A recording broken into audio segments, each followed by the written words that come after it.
आउज़ुबिल्लाहि मिनश्शैतानिर्रजीम बिस्मिल्लाहिर्रहमानिर्रहीम। मौज़िज़ सामीन अस्सलाम वालेकुम वरहमतुल्लाहि वबरकातुहू। आप सुन रहे हैं बाशूर सामीन का बाशूर प्रोग्राम ए ज़िंदगी रेडियो FTV शिकागो USA। आपकी जानी पहचानी आवाज़ मोहम्मद तौसीफ़ सिद्दीकी आपसे मुखातिब है। और सामीन आपको बताते चलें अपने प्रोग्राम की तफसीलात। हमारे प्रोग्राम की तफसीलात समात फरमा लीजिए। हमारे स्टेशन पर आप कॉल कर सकते हैं, इसके लिए डायल कीजिए 773-766-1416। आप व्हाट्सअप कॉल भी मुझे कर सकते हैं। और सामीन इसके अलावा आप हमारे तकरीबन 14 साल के रिकॉर्डेड प्रोग्राम भी सुन सकते हैं। इसके लिए वेब ब्राउज़र पर टाइप कीजिए www.talkshoe.com, बातें जूता.com, सर्च बॉक्स या कॉल ID बॉक्स में एंटर कीजिए 91736 आप एंटर कीजिए। बहुत सारी नामवर शख्सियात मौजूद हैं, जिसमें सहाफ़ी, दानिश्वर, पॉलिटिशियन, साइंटिस्ट या कोई भी ऐसी शख्सियत जिसे अल्लाह ताला ने कोई मामूली या गैर मामूली कोई भी सलाहियत दी है। आप हम कोशिश करते हैं कि आपके दरमियान में उनको लेकर आएँ और उनकी सैरकुन गुफ्तगू से आप भी फ़ायदा उठाएं और हम भी फ़ायदा उठाएं। सामीन, आज का प्रोग्राम बड़ी अहमियत का हामिल है। एक बहुत ही इंपॉर्टेंट इशू कराची के हवाले से हम गुफ्तगू करेंगे। हमारे दरमियान में मौजूद शख्सियात होंगी। प्रोग्राम का एक एक लम्हा, एक एक अल्फाज बड़ा कीमती है। हमारे साथ रहिए। और आपको जैसे कि पता है कि अपने प्रोग्राम की इब्तिदा हम तिलावत कलाम पाक से करते हैं। मुनीब सिद्दीकी अपनी खूबसूरत आवाज़ में तिलावत कलाम पाक पेश करेंगे। एक छोटे से ब्रेक के बाद आपकी खिदमत में हाजिर होते हैं। ये आपका अपना प्रोग्राम है ज़िंदगी रेडियो FTV शिकागो USA है। जी मुनीब सिद्दीकी, आप ऑन एयर हैं, आप तिलावत कलाम पाक पेश कर सकते हैं। बहुत शुक्रिया।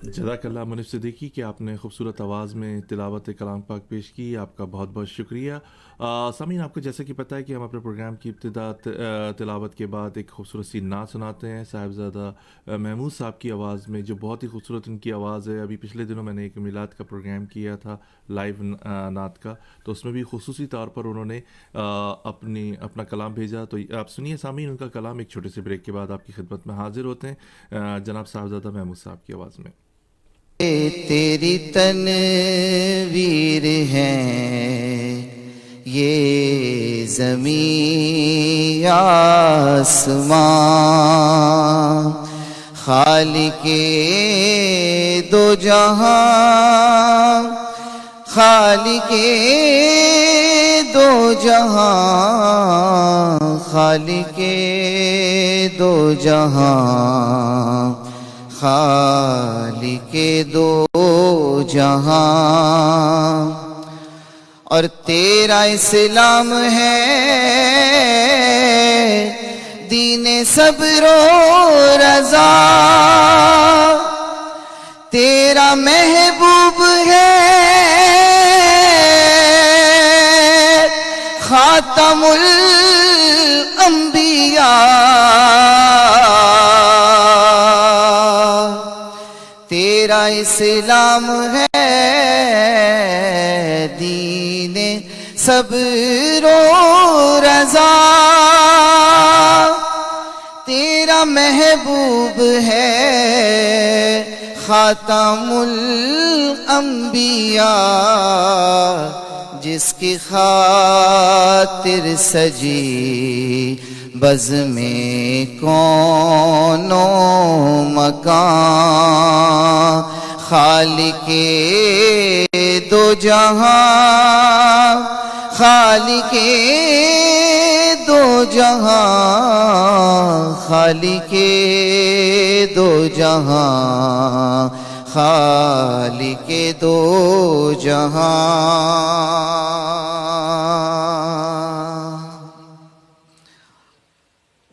खालिके दो जहां, खालिके दो जहां। रंजो कुल्फत का तूफान उठने लगा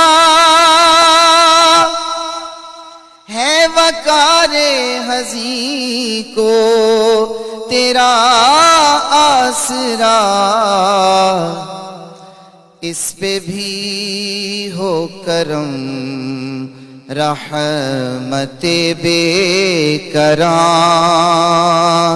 खालिके दो जहां, खालिके दो जहां, खालिके दो जहां, खालिके दो तेरी।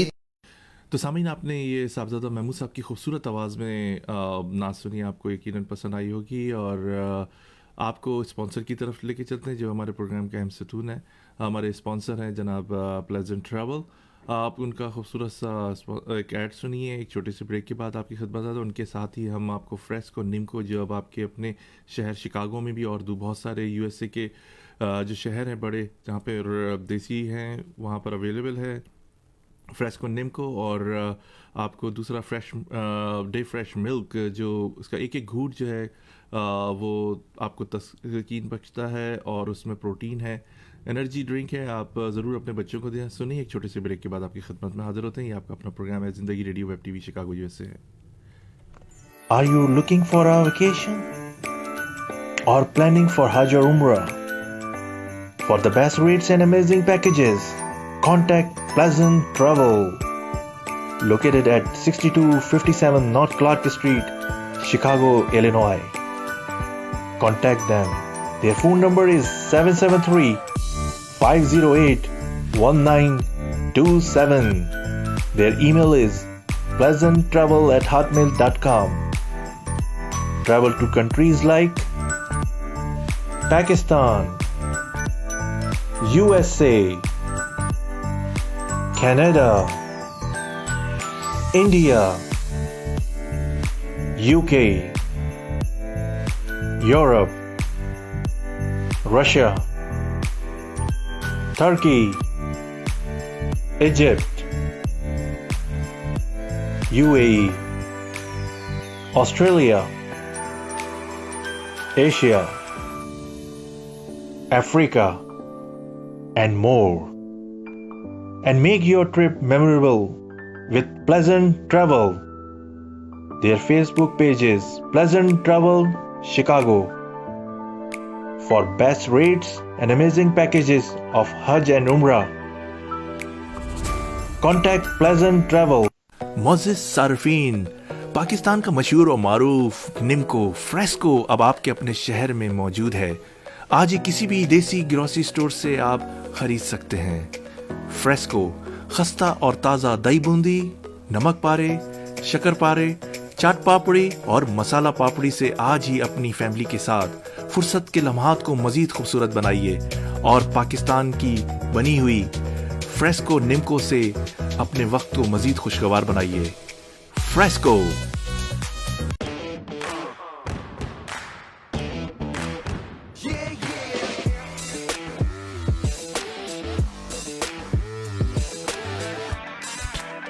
Gulp the boost of favorite Chocolicious chocolate.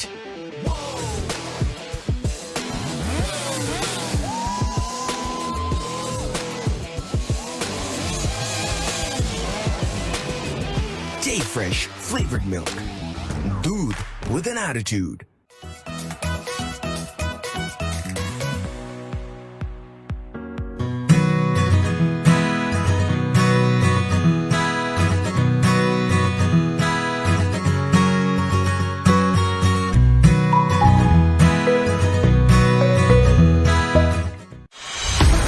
Gulp the sweetness of Slurpee strawberry. Day Fresh flavored milk. Doodh with an attitude.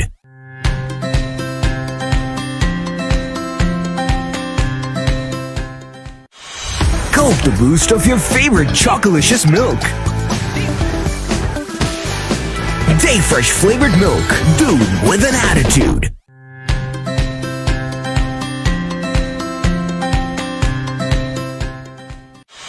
Gulp the boost of pista and the magical saffron. Day Fresh flavored milk.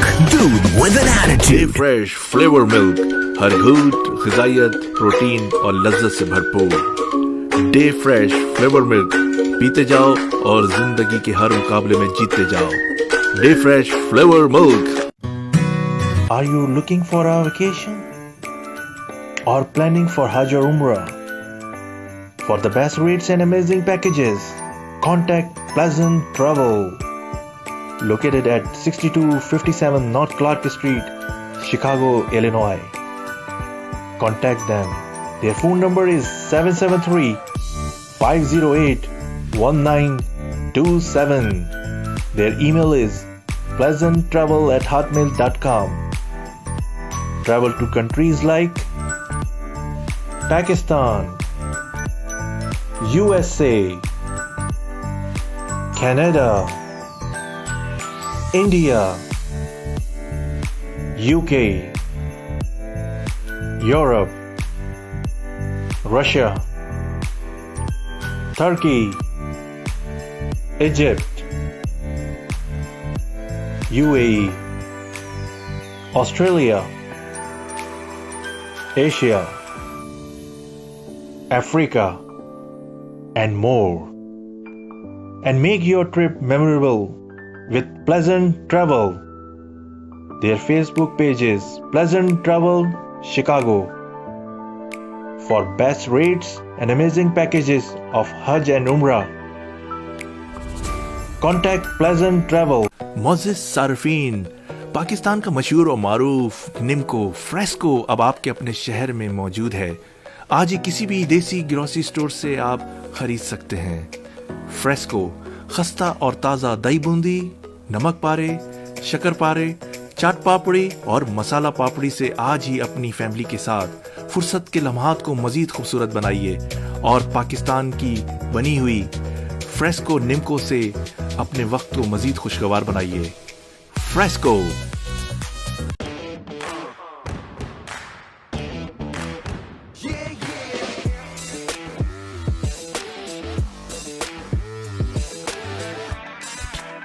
Gulp the boost of favorite Chocolicious chocolate.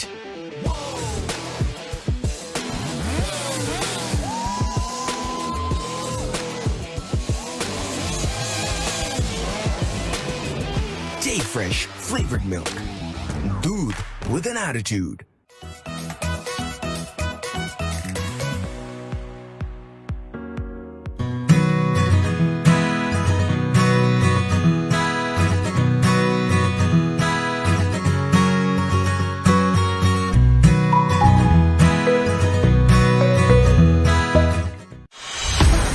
Gulp the sweetness of Slurpee strawberry. Day Fresh flavored milk. Doodh with an attitude.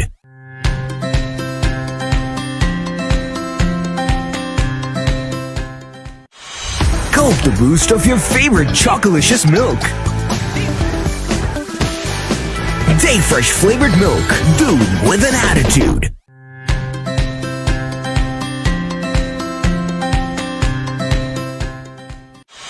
Gulp the boost of pista and the magical saffron. Day Fresh flavored milk. Doodh with an डे attitude. Fresh flavour milk हर घूंट ग़िज़ाइयत, protein और लज्जत से भरपूर। Day fresh flavour milk पीते जाओ और जिंदगी के हर मुकाबले में जीतते जाओ। Day fresh flavour milk. Are you looking for a vacation or planning for Hajj or Umrah? For the best rates and amazing packages, contact Pleasant Travel, located at 6257 North Clark Street, Chicago, Illinois. Contact them. Their phone number is 773-508-1927. Their email is pleasanttravel@hotmail.com. Travel to countries like Pakistan, USA, Canada, India, UK, Europe, Russia, Turkey, Egypt, UAE, Australia, Asia, Africa, and more. And make your trip memorable with Pleasant Travel. Their Facebook page is Pleasant Travel Chicago. For best rates and amazing packages of Hajj and Umrah, contact Pleasant Travel. मोज़िज़ सार्फिन, पाकिस्तान का मशहूर और मारूफ nimko fresco अब आपके अपने शहर में मौजूद है। आज ही किसी भी देसी ग्रोसरी स्टोर से आप खरीद सकते हैं। फ्रेस्को खस्ता और ताज़ा दही बूंदी, नमक पारे, शक्कर पारे, चाट पापड़ी और मसाला पापड़ी से आज ही अपनी फैमिली के साथ फुर्सत के लम्हात को मज़ीद खूबसूरत बनाइए और पाकिस्तान की बनी हुई फ्रेस्को निम्को से अपने वक्त को मज़ीद खुशगवार बनाइए। Fresco.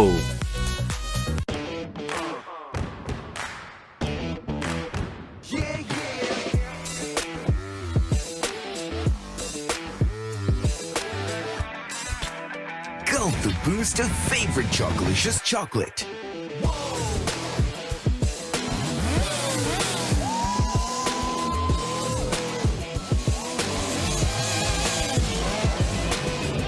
Day Fresh flavored milk. Doodh with an attitude.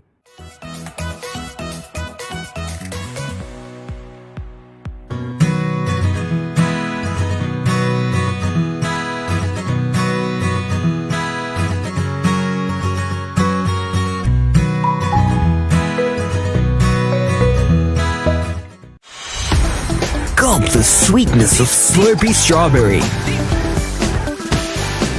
Day Fresh flavored milk. Doodh with an attitude.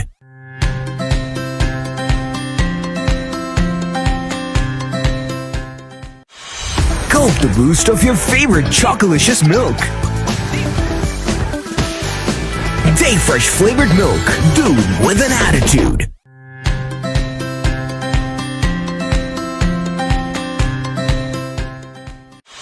Gulp the boost of pista and magical saffron. Day Fresh flavored milk. Doodh with an डे attitude. Fresh flavour milk, हर घूंट ग़िज़ाइयत, protein और लज्जत से भरपूर। Day fresh flavour milk पीते जाओ और जिंदगी के हर मुकाबले में जीतते जाओ। Day fresh flavour milk.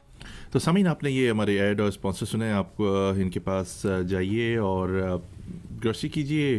Day fresh milk है, फ्रेस्को नेमको है और प्लेजेंट ट्रैवल के बाद बेहतरीन रेट हैं टिकट के लिए। ट्रैवलिंग के हवाले से आप इनसे कांटेक्ट कर सकते हैं, मालूमात भी हासिल कर सकते हैं आप। सामीन, आपको बताते चलें कि आज अपने प्रोग्राम ए ज़िंदगी रेडियो वेब टीवी शिकागो में हमने पाकिस्तान से जहमत दी है जनाब फ़हीम बर्नी साहब को। फ़हीम बर्नी साहब बड़े एक्टिव हैं कम्युनिटी में और इन्होंने एक बड़ा अच्छा काम किया है कि एक पिटीशन फाइल की है जो कोटा सिस्टम के हवाले से है और जो इमरान खान ने गैर मुइना मुद्दत के लिए नाफिज कर दिया है। ये कोटा सिस्टम एक ये ऐसी लानत है कराची के नौजवानों के लिए कि उनकी सलाहियतें इससे पुष्ट हो रही हैं। लोग बड़े परेशान हैं कि ये किस तरह की एक लानत है कि हमारे जो होनहार तालिब इल्म हैं वो उससे मायूसी का शिकार हैं। इमरान खान साहब जो अपने आप को आधा महाजिर भी कहते हैं और कराची में आते हैं, जिंदा लाशें भी उनको कह देते हैं, और वो लोग जो जिन्होंने इनको वोट दिया या सपोर्ट की उनके लिए बहुत बड़ा सवालिया निशान है कि इमरान खान ने ऐसा क्यों किया। क्या उनके अज़ाइम कराची के लोगों के लिए अच्छे नहीं है? कभी वो 1100 अरब रुपए का पैकेज देते हैं, कभी 162 अरब रुपए का पैकेज ऐलान करते हैं, लेकिन वो सिर्फ ऐलान ही होता है, एकदम उस पर कुछ भी नहीं होता। कराची की पुलिस को कहते हैं कि हम इतना काबिल कर देंगे कि हमें रेंजर्स की ज़रूरत नहीं होगी। आज 2.25 साल हो गए, उन्होंने ना ही कोई पेशरफ की इस सिलसिले में, जो उन्होंने वादे किए वादे वफा ना हो सके। इस सिलसिले में हमने फ़हीम बर्नी साहब को ज़हमत दी है जिन्होंने पिटीशन कोर्ट में फ़ाइल की है। उनसे गुफ्तगू करते हैं कि क्या मौक़िफ़ था इनका, जज ने बाद में क्या क्या, कितनी इनको उम्मीद है कि इसमें कामयाबी हासिल करेंगे। अस्सलाम वालेकुम फ़हीम बर्नी साहब। बहुत शुक्रिया फ़हीम बर्नी साहब कि आपने हमारा प्रोग्राम ए ज़िंदगी radio web TV Chicago US से ज्वाइन किया। फ़हीम बर्नी साहब, आपने कोर्ट में एक अभी पिटीशन फाइल की कोटा सिस्टम के हवाले से, ज़रा इसके बारे में हमारे लिसनर को बताइए कि कितने पुरुमीद हैं और आप क्या समझते हैं कि इसमें कामयाबी हासिल होगी। एक ऐसा इक़दाम है, इससे पहले एक माजी में देखने में नहीं आई ऐसी चीज़ें, आपने इक़दाम उठाया। आप इस बारे में थोड़ा सी हमारे लिसनर्स को बताएं कि आपने क्यों ये इक़दाम किया है। देखें सिद्दीकी साहब, वो होता ये रहा है कि जब से कोटा सिस्टम लगाया गया है, इसके खिलाफ कोई भरपूर आवाज अभी तक कम से कम कराची और सिंध में नहीं उठाई गई थी। और उसकी कोई भी वजह हो सकती है, मजहबी जमातें हों या ये लिबरल जमातें हों, पीपी हो, जो मुस्लिम लीग हो या दूसरी छोटी बड़ी जमातें हों, इन्होंने कभी भी इस मौजू को संजीदा इसलिए नहीं लिया। वो ये समझते हैं कि ये नौजवानों को टॉपिक है, जो स्टूडेंट्स हैं उनको तालीम के मसाइल हैं, उन्हें उसकी परवाह नहीं है। तमाम सियासी जमातों को इन लोगों की कतई परवाह नहीं है, क्योंकि वो चाहते हैं जितनी आवाम को तकलीफ होगी उतने लोग इस सियासी पार्टियों के करीब आएंगे और इनकी वोटर बनेंगे और इनके लिए हराबल दस्ता होंगे सियासी जमातों के लिए।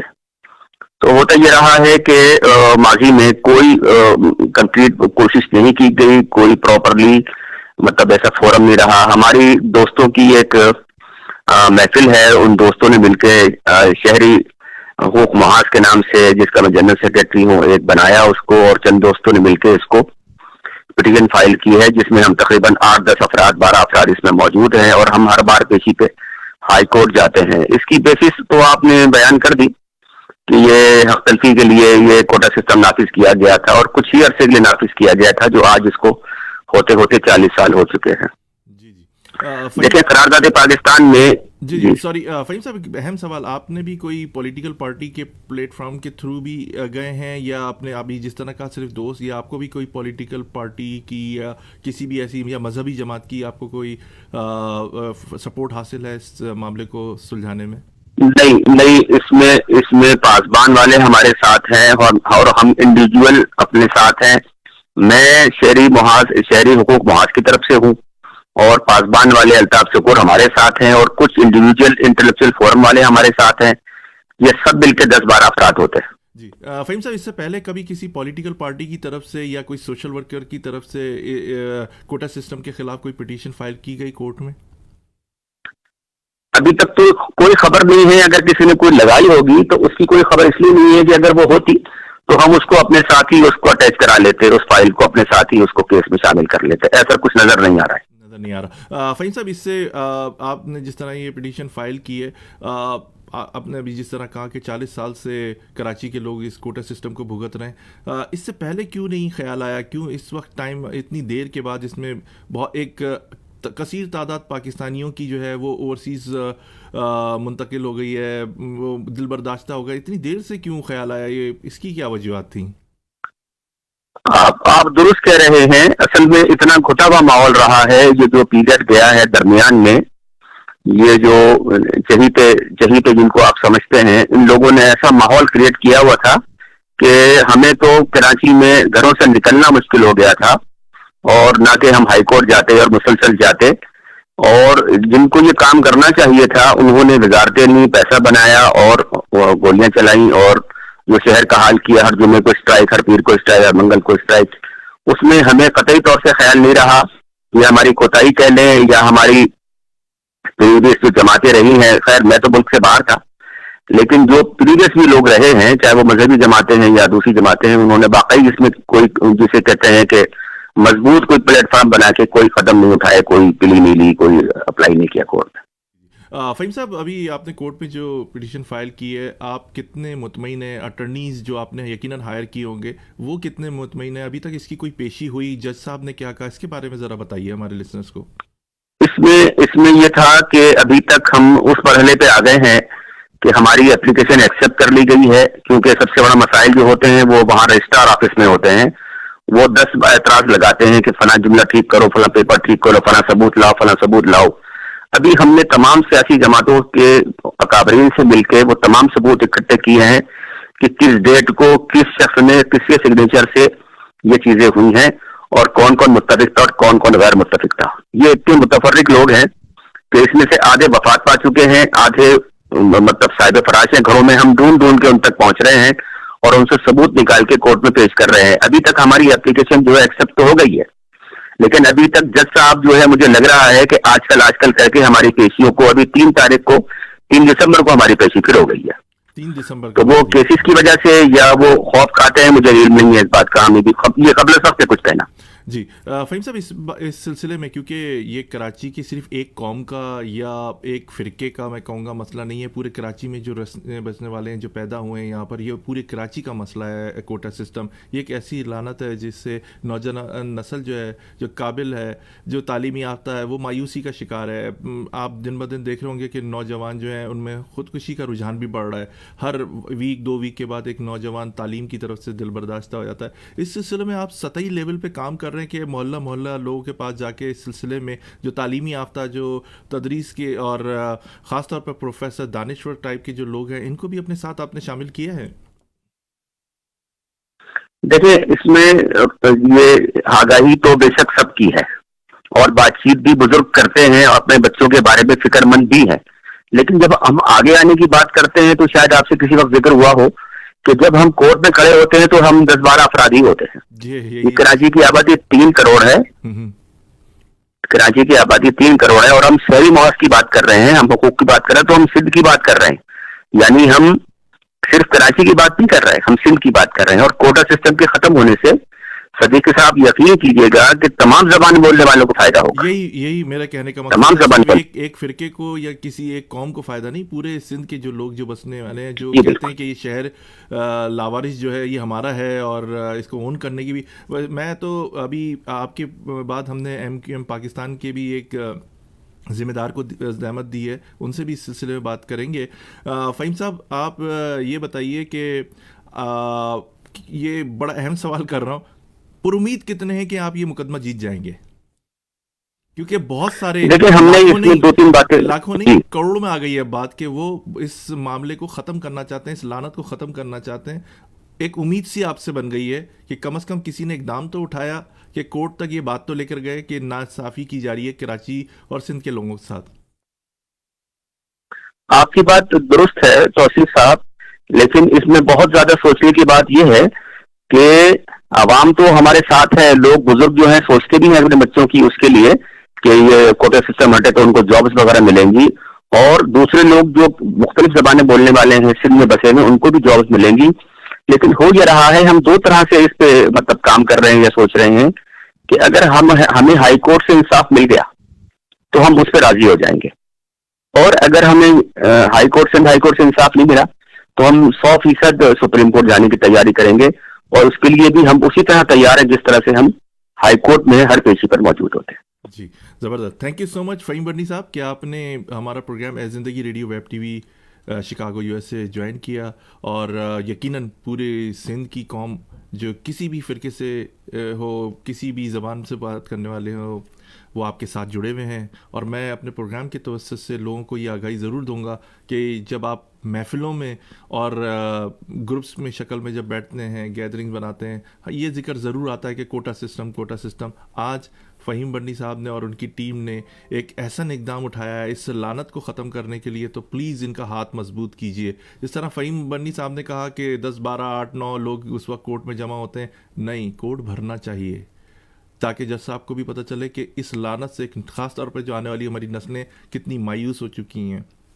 जिन लोगों ने अपनी ज़िंदगी और जिन लोगों ने ये मुल्क बनाया वो तो मायूस होकर इस दुनिया से जाने की तैयारी कुछ लोग कर रहे हैं और कुछ लोग जा चुके हैं, लेकिन आने वाली नस्लों के लिए हमें ये इक़दाम उठाना पड़ेगा। ये एक पौधा लगाया और इसको दरख्त हमने ही बनाया है, बड़ा अच्छा इक़दाम है। मैं इसकी भरपूर अपने प्रोग्राम की तवज्जुह से इसकी पब्लिसिटी करूँगा कि ये इस इक़दाम को कामयाब करें और कोर्ट के अंदर यकीनी जीत होनी चाहिए, क्योंकि इससे इमरान खान साहब ने जो फ़ैसला किया वो मेरे लिए बड़ी हैरत का है। पूरी दुनिया, क्या जहाँ भी पाकिस्तानी रहते हैं उनके लिए हैरत ज़्यादा बात है कि उन्होंने गैर मुअय्यना मुद्दत के लिए कोटा सिस्टम कराची में नाफिज कर दिया सिंध की आवाम के ऊपर।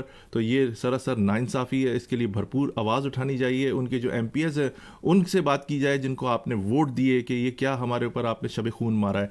बहुत शुक्रिया फ़हीम बर्नी साहब कि आपने हमारा प्रोग्राम ज्वाइन किया। आपको ज़हमत देंगे और इस सिलसिले में बड़ी अहम पेशरफ्त आपसे हासिल करते रहेंगे। अल्लाह हाफ़िज़। Thank you. सामीन, हमारे दरमियान में फ़हीम बर्नी साहब थे, आपने इनकी बातें सुनी। एक बेहतरीन पिटीशन कोर्ट में फ़ाइल की है इन्होंने कोटा सिस्टम के हवाले से। अब आपके पास कोई मैं ये कहूँगा कि जो लोग बड़ी बड़ी बातें करते हैं, बातें करोड़ों की दुकान पकड़ों की, अब यह सिलसिला ख़त्म होना चाहिए। कोर्ट में पिटीशन फ़ाइल हो गई, बड़ी मुश्किलात पेश आई, जिस तरह उन्होंने बताया कि ऑब्जेक्शन लगते रहे, लेकिन अब बात कोर्ट में आ गई है तो ज़रूर इनका साथ दें। भूल जाएं थोड़ी देर के लिए कि आप किस फ़िरके से ताल्लुक़ रखते हैं, भूल जाएं आप किस कौम से ताल्लुक़ रखते हैं, भूल जाएं कौन सी जमात से आप ताल्लुक़ रखते हैं। ये इस वक्त पूरे सिंध की बात है। ये फ़तह पूरे सिंध की आवाम की होगी, सिर्फ फ़हीम बंडी साहब की नहीं होगी। इसके लिए आप सरदड़ की बाजी लगा दें और जज साहब को भी ये समझना चाहिए कि ये इस सिंध में रहने वालों के साथ नाइंसाफ़ी है। एक छोटे से ब्रेक के बाद आपकी खिदमत में हाजिर होते हैं। हम इसमें फ़ीडबैक भी लेंगे मुत्तहदा पाकिस्तान के एक सीनियर रहनुमा से। हमारे साथ रहिए। ये आपका अपना प्रोग्राम ए ज़िंदगी radio web TV Chicago USA है। हमारे स्पॉन्सर हैं प्लेजेंट ट्रैवल और ऐड है हमारा फ्रेस्को, निम्को और डे फ्रेश मिल्क। सुनिए, एंजॉय कीजिए। एक छोटे से ब्रेक के बाद आपकी खिदमत में हाजिर होते हैं। Are you looking for a vacation or planning for Hajj or Umrah? For the best rates and amazing packages, contact Pleasant Travel, located at 6257 North Clark Street, Chicago, Illinois. Contact them.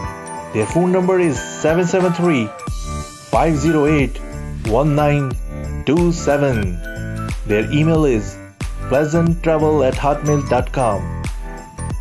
Travel to countries like Pakistan, USA, Canada, India, UK, Europe, Russia,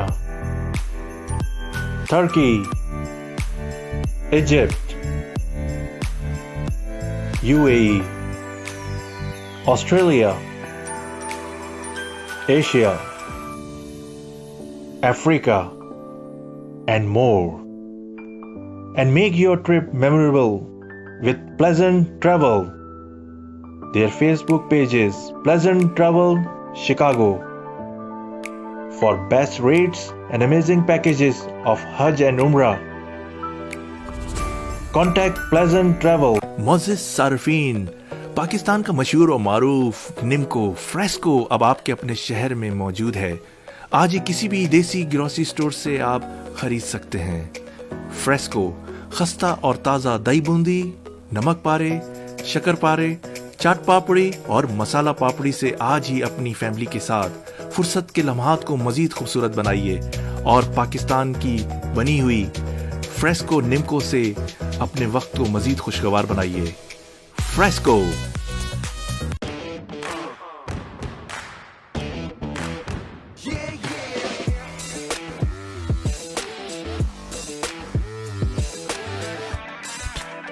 Gulp the boost of favorite Chocolicious chocolate.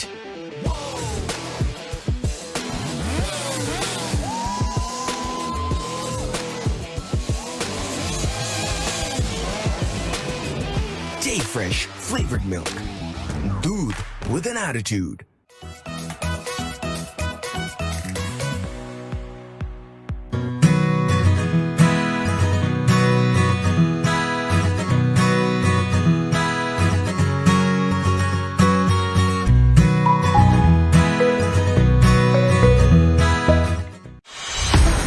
Gulp the sweetness of Slurpee strawberry. Day Fresh flavored milk. Dude with an attitude.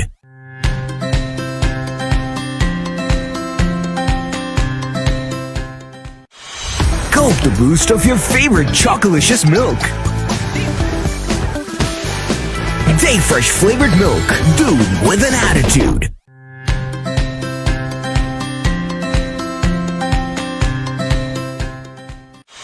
Gulp the boost of pista and magical saffron.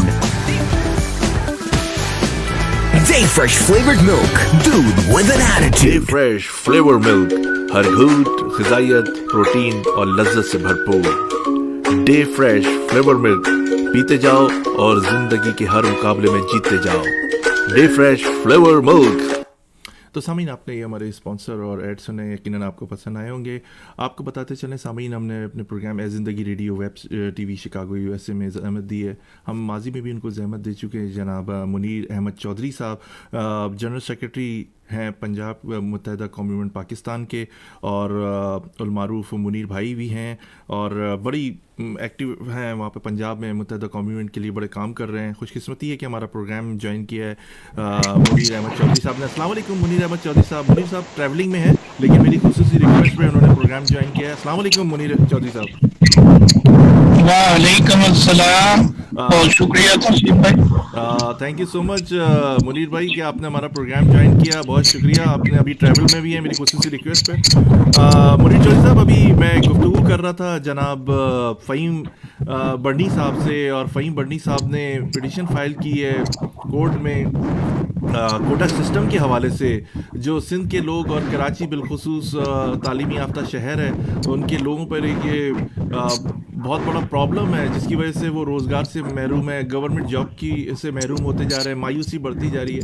मैं आपका मौक़िफ़ लेना चाहूँगा कि इस बारे में मुत्तहिदा कौमी movement Pakistan ने कोई इक़दाम क्यों नहीं उठाया, क्योंकि वो कराची के लोगों को ओन भी करते हैं, कहते हैं कि हमारा शहर है, हमारे लोग ज़्यादा हैं। ऐसा इक़दाम क्यों नहीं उठा सके? माज़ी में भी देखा गया, हुकूमतों में भी थे, ऐवानों में भी थे, इस तरफ ख्याल क्यों नहीं? हाँ, बात ज़रूर की लोगों के सामने कि कोटा सिस्टम है, लेकिन इस पर कोई इक़दाम नहीं उठाया। आप क्या कहेंगे इस बारे में? जी बहुत शुक्रिया। जी वेलकम सर। कुछ तो आपने कबूल कर लिया कि कुछ कहा है, क्योंकि एमपीएम एक महज़्ज़ब और तालीम याफ्ता लोगों की जमात है। ख्वाजा इज़हारुल हसन ने बहुत वाशिगाब लफ्जों में इस पे इजहार किया है, और एक खसूसी कराची में रैली भी इस सिलसिले में निकाली गई। लेकिन चूंकि जमहूरियत का हुस्न है कि हम इत्तेहादी भी हैं गवर्नमेंट के, इसके बावजूद हम अपना जो हक है उसके लिए आवाज जरूर बुलंद करते हैं, लेकिन मुहज़्ज़ब अंदाज में करते हैं, जिससे कि किसी को ज़हमत ना हो, बल्कि वो हमारी बात पर तवज्जो दे और गौर करके उस मसले का हल निकाले। हम इंतजार में हैं कि हुकूमत हमारे लिए अब आगे क्या कदम उठाती है। लेकिन मुनीर साहब, क्योंकि अगर कोर्ट में पिटीशन फाइल कर दी जाती मुत्तहिदा कौमी मूवमेंट की तरफ से, तो ये एक बड़ा ऐसा इक़दाम नहीं होता। रैली निकालना, आप भी जानते हैं कि धरने देने और रैली निकालने, लोगों को जमा करने से ना हुकूमत गई है, ना हुकूमत पर कभी असर हुआ है, चाहे वो किसी की भी हुकूमत हो। क्या कहेंगे इस बारे में आप? पहली बात तो ये है कि ये मतमा नजर नहीं है, क्योंकि पाकिस्तान तरक्की याफ्ता मुल्क नहीं है, तरक्की पजीर है। इलेक्शन, हुकूमत गिराने से नए इलेक्शन होते हैं, जब नए इलेक्शन होते हैं तो फिर हुकूमत पे एक मुआशी बहुत बड़ा बोझ आता है। क्योंकि एमपीएम ये ख्याल रखती है कि पाकिस्तान के किसी एक शहरी का 1 रुपया भी जाया ना हो, ऐसा नहीं सोचते कि हम हुकूमत गिराएंगे, बल्कि ऐसा सोचते हैं कि हमने मुहज़्ज़ब अंदाज में अपना एहतजाज रिकॉर्ड करवा दिया है, जो हम चाहते हैं उस पर हुकूमत अब अमल दरामद करेगी, और तवक्को रखते हैं कि हुकूमत हमारी बात को बहुत तवज्जो से सुन के उस पे हमारी मुतालबात, जो जायज मुतालबात हैं, वो जरूर तस्लीम करेगी।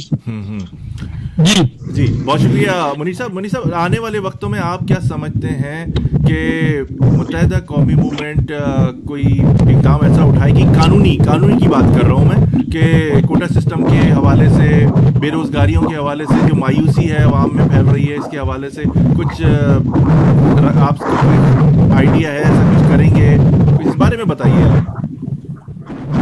जी बिल्कुल, क्योंकि तालीम याफ्ता लोगों की जमात है और हमारे पार्टी सीनियर जो भी हैं वो बिल्कुल कानून और आइन में रहते हुए जो भी मुमकिन इक़दामात है वो जरूर लेगी, मुमकिन इक़दामात जरूर लेगी, और मैं उम्मीद करता हूँ कि इंशाल्लाह हमें उसमें कामयाबी हो। मुनीर साहब क्या कहेंगे? फ़हीम बर्नी साहब ने ये पिटीशन फाइल की है और उनको पर उम्मीद है, और उन्होंने एक शिकवा भी किया कि हमारे लोग जो हैं कोर्ट में नहीं आते। क्या मुत्तहिदा कौमी मूवमेंट इस सिलसिले में इनके हाथ मजबूत करेगी? देखिए, आप जैसा कि आप जानते हैं कि हम इत्तेहादी हैं, जी जी पिटीशन फाइल की है भट्टी साहब ने, बर्नी और वो उसको यकीनन जी बर्नी साहब ने, जी बर्नी साहब ने, तो यकीनन वो उसको फॉलो भी करेंगे, कर भी रहे हैं। तो इस किस्म की कोई मतलब पॉलिसी नहीं है कि अगर हम भी पिटीशन फाइल करते तो फिर हम खुद फॉलो करते उसको। तो इंशाल्लाह ठीक है, अगर उन्होंने कॉमन काज के लिए की है तो हम ज़हनी तौर पे उनके साथ हैं, लेकिन हमारी हाई कमान जैसा सोचती है वो बिल्कुल मुहज्जब और बेहतर अंदाज में सोच के उस पर अमल करती।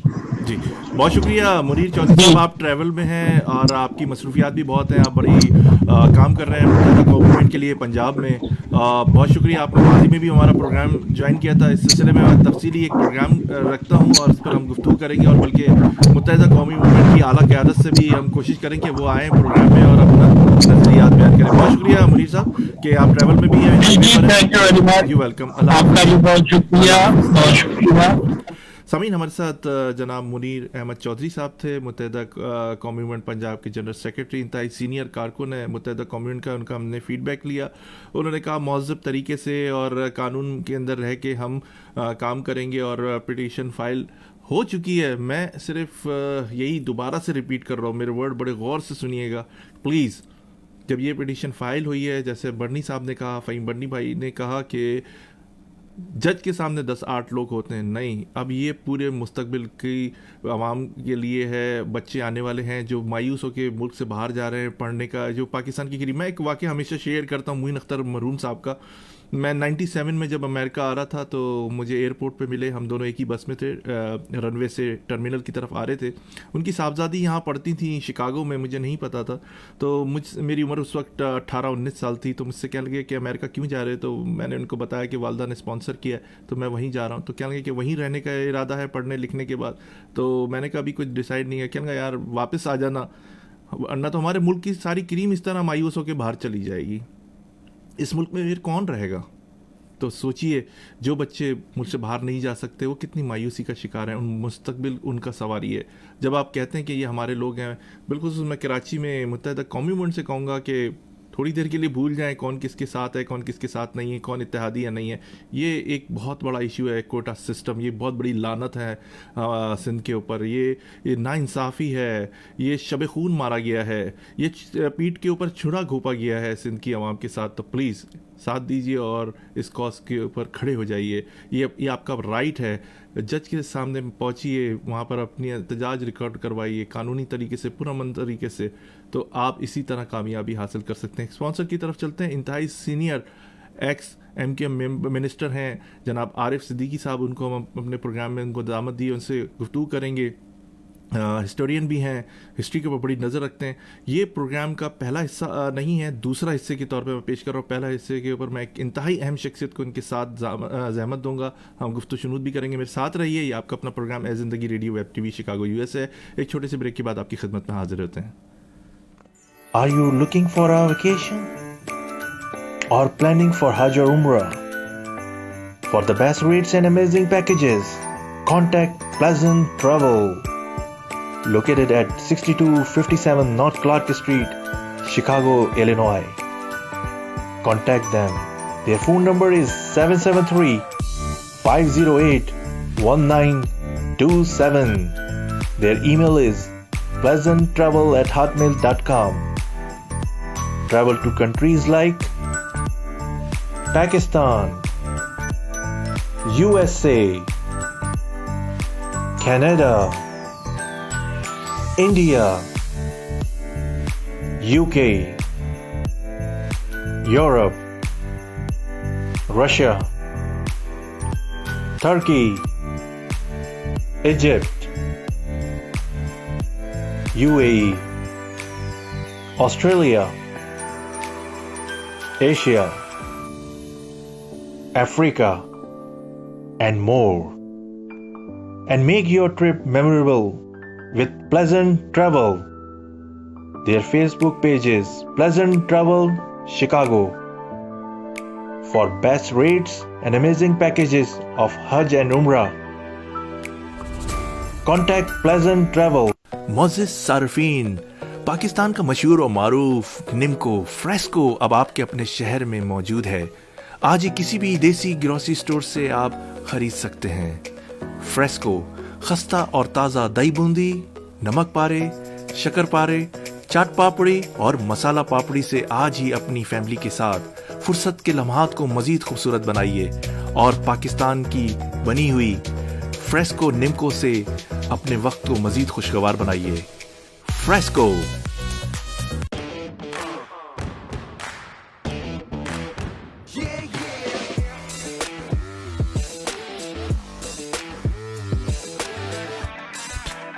Gulp the boost of favorite Chocolicious chocolate.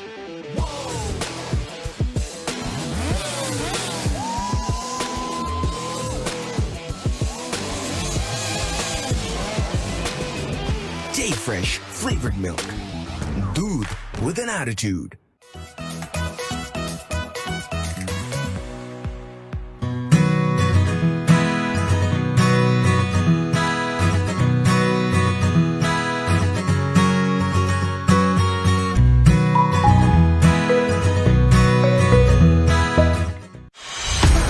Gulp the sweetness of Slurpee strawberry. Day Fresh flavored milk. Dude with an attitude.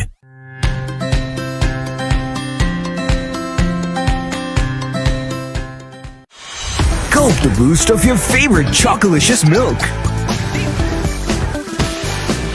Day Fresh flavored milk. Dude with an attitude.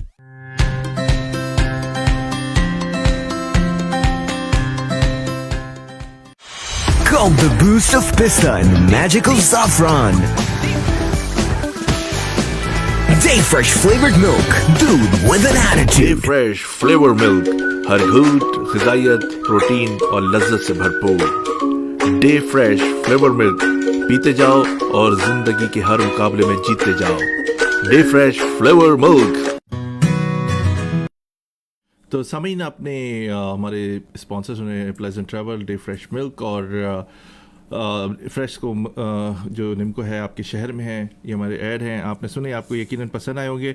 सामीन आपको बताते चलें कि आज प्रोग्राम में एक अहम शख्सियत हमारा मुतअद्दिद बार प्रोग्राम ज्वाइन कर चुके हैं और खुशकिस्मती है कि हमें बड़ी मुफीद मालूमात भी देते हैं और मैं हमेशा से कहता हूँ, बहुत सारे लोग मुस्कुराते भी हैं इस बात पर कि आरिफ सिद्दीकी साहब एक्स MK मिनिस्टर भी हैं, हिस्टोरियन भी हैं, हिस्ट्री के ऊपर एक चलते फिरते इंसाइक्लोपीडिया हैं। ऐसी सी मालूमात इनके पास हैं कि अगर किसी को खामोश करना है, अगर कोई बातें जो ऐसी जो मफरूज़े पर होती हैं उसका बेहतरीन जवाब और फैक्ट एंड फिगर के साथ कि कब क्या हुआ था, कौन सी तारीख के पर हुआ था, ये सारी चीज़ें इनके पास महफूज हैं आरिफ सिद्दीकी साहब के पास। हमारी खुशकिस्मती है कि हमारा प्रोग्राम ज्वाइन किया। अस्सलाम वालेकुम आरिफ सिद्दीकी साहब। वालेकुम सलाम। बहुत शुक्रिया आरिफ सिद्दीकी साहब के प्रोग्राम ज्वाइन किया। आपको जहमत देते हैं, पहले भी जहमत दी है, अभी भी जहमत देंगे और बड़ी मुफीद मालूमात आपसे लेते रहते हैं। ये सामीन आपको बताते चलूँ, दोबारा से मैं रिपीट कर रहा हूँ कि प्रोग्राम का ये दूसरा हिस्सा है। अगला हिस्सा अगले इतवार को 1 बजे शिकागो टाइम, पाकिस्तान वक्त 12 बजे रात को संडे नाइट हो जाती है, मंडे मॉर्निंग लग जाती है, तो प्लीज़ बहुत सारे लोग इसमें डिस्टर्ब हो जाते हैं। आएगा, आप सुनना नहीं भूलेगा। एक इंतहाई अहम शख्सियत को, पॉलिटिशियन है, उनको मैं जहमत दूंगा। पूरी तवज्जो मेरी है इस प्रोग्राम को बड़े अच्छे तरीके से ऑर्गेनाइज़ करने की और आपको बहुत सारी मुफीद मालूमात देने के लिए। आरिफ सिद्दीकी साहब कैसे हैं आप? ठीक ठाक हैं? अल्लाह का शुक्र, आप सुनाए, खैरियत हैं? आप से अल्हम्दुलिल्लाह, आपसे हमेशा मैं बहुत सारी मालूमात लेता रहता हूँ और बहुत सारी हिस्ट्री के जो लोग नहीं जानते उस पर भी बात करते रहते हैं। आरिफ सिद्दीकी साहब, महाजिर, आप कराची से ताल्लुक़ है, MKM के एक्स मिनिस्टर भी हैं, हिस्टोरियन भी हैं। महाजिरों का मुस्तकबिल आप कैसा देख रहे हैं? अभी आप क्या कहेंगे इस बारे में? महाजिरों का मुस्तकबिल माशाल्लाह अच्छा है। महाजिरों की इम्पोर्टेंस जो है वो एक इंटरनेशनल इम्पोर्टेंस है और कितना फखर महसूस करते हैं महाजिर अपने आप को महाजिर कहने पर? क्योंकि एक मैं बात बहुत ज़्यादा क्लियर भी कर दूं कि महाजिर 80s से नहीं, बहुत अरसे से मैं देख रहा हूं कि महाजिर सिर्फ वो लोग नहीं अब कहलाते जो हिजरत करके आए थे। महाजिर एक कौम भी बन चुकी है, जो बहुत सारे लोग जो हैं वो कहते हैं कि महाजिर कब तक रहेंगे। इस बारे में भी मैं इनसे बात करूंगा। तो महाजिर क्या कितना प्राउड फील करते हैं कौम बनने के लिए, क्या बनने के बाद क्या कहेंगे इस बारे में आप? देखिए, बात यह है कि सबसे पहले तौसीफ भाई, अब आपने बात छेड़ी दी है ना, तो फिर मैं इसको बात निकलेगी तो दूर तक जाएगी। अब दुखती रख पे उंगली रखता हूँ, ठीक है? सही। आज जो साथी सुन रहे हैं, देख रहे हैं, जी जी, कागज कलम उठा लें और कोशिश करें कि इसको सेव कर लें। ज़बरदस्त, बहुत अच्छी बात कही है वाकई।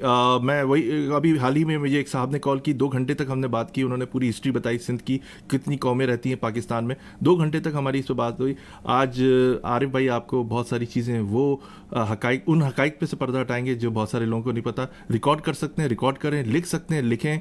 एक एक अल्फाज बड़ा कीमती है और एक एक अल्फाज सच्चे मोती की तरह साफ, शफाफ और कीमती है। सुनिए बातें। जी आरिफ भाई, आप ऑन एयर हैं। पहले तो तमाम लोग ये सोचें कि भाई ये जो लफ्ज़ महाजिर है, कभी कोई ये कहता है कि भैया तुम महाजिर मत बनो, पाकिस्तानी बनो। कभी सिंध के कोर कमांडर फरमाते हैं भाई महाजिर कराची के लोग अपने आप को महाजिर कहलाना छोड़ दें।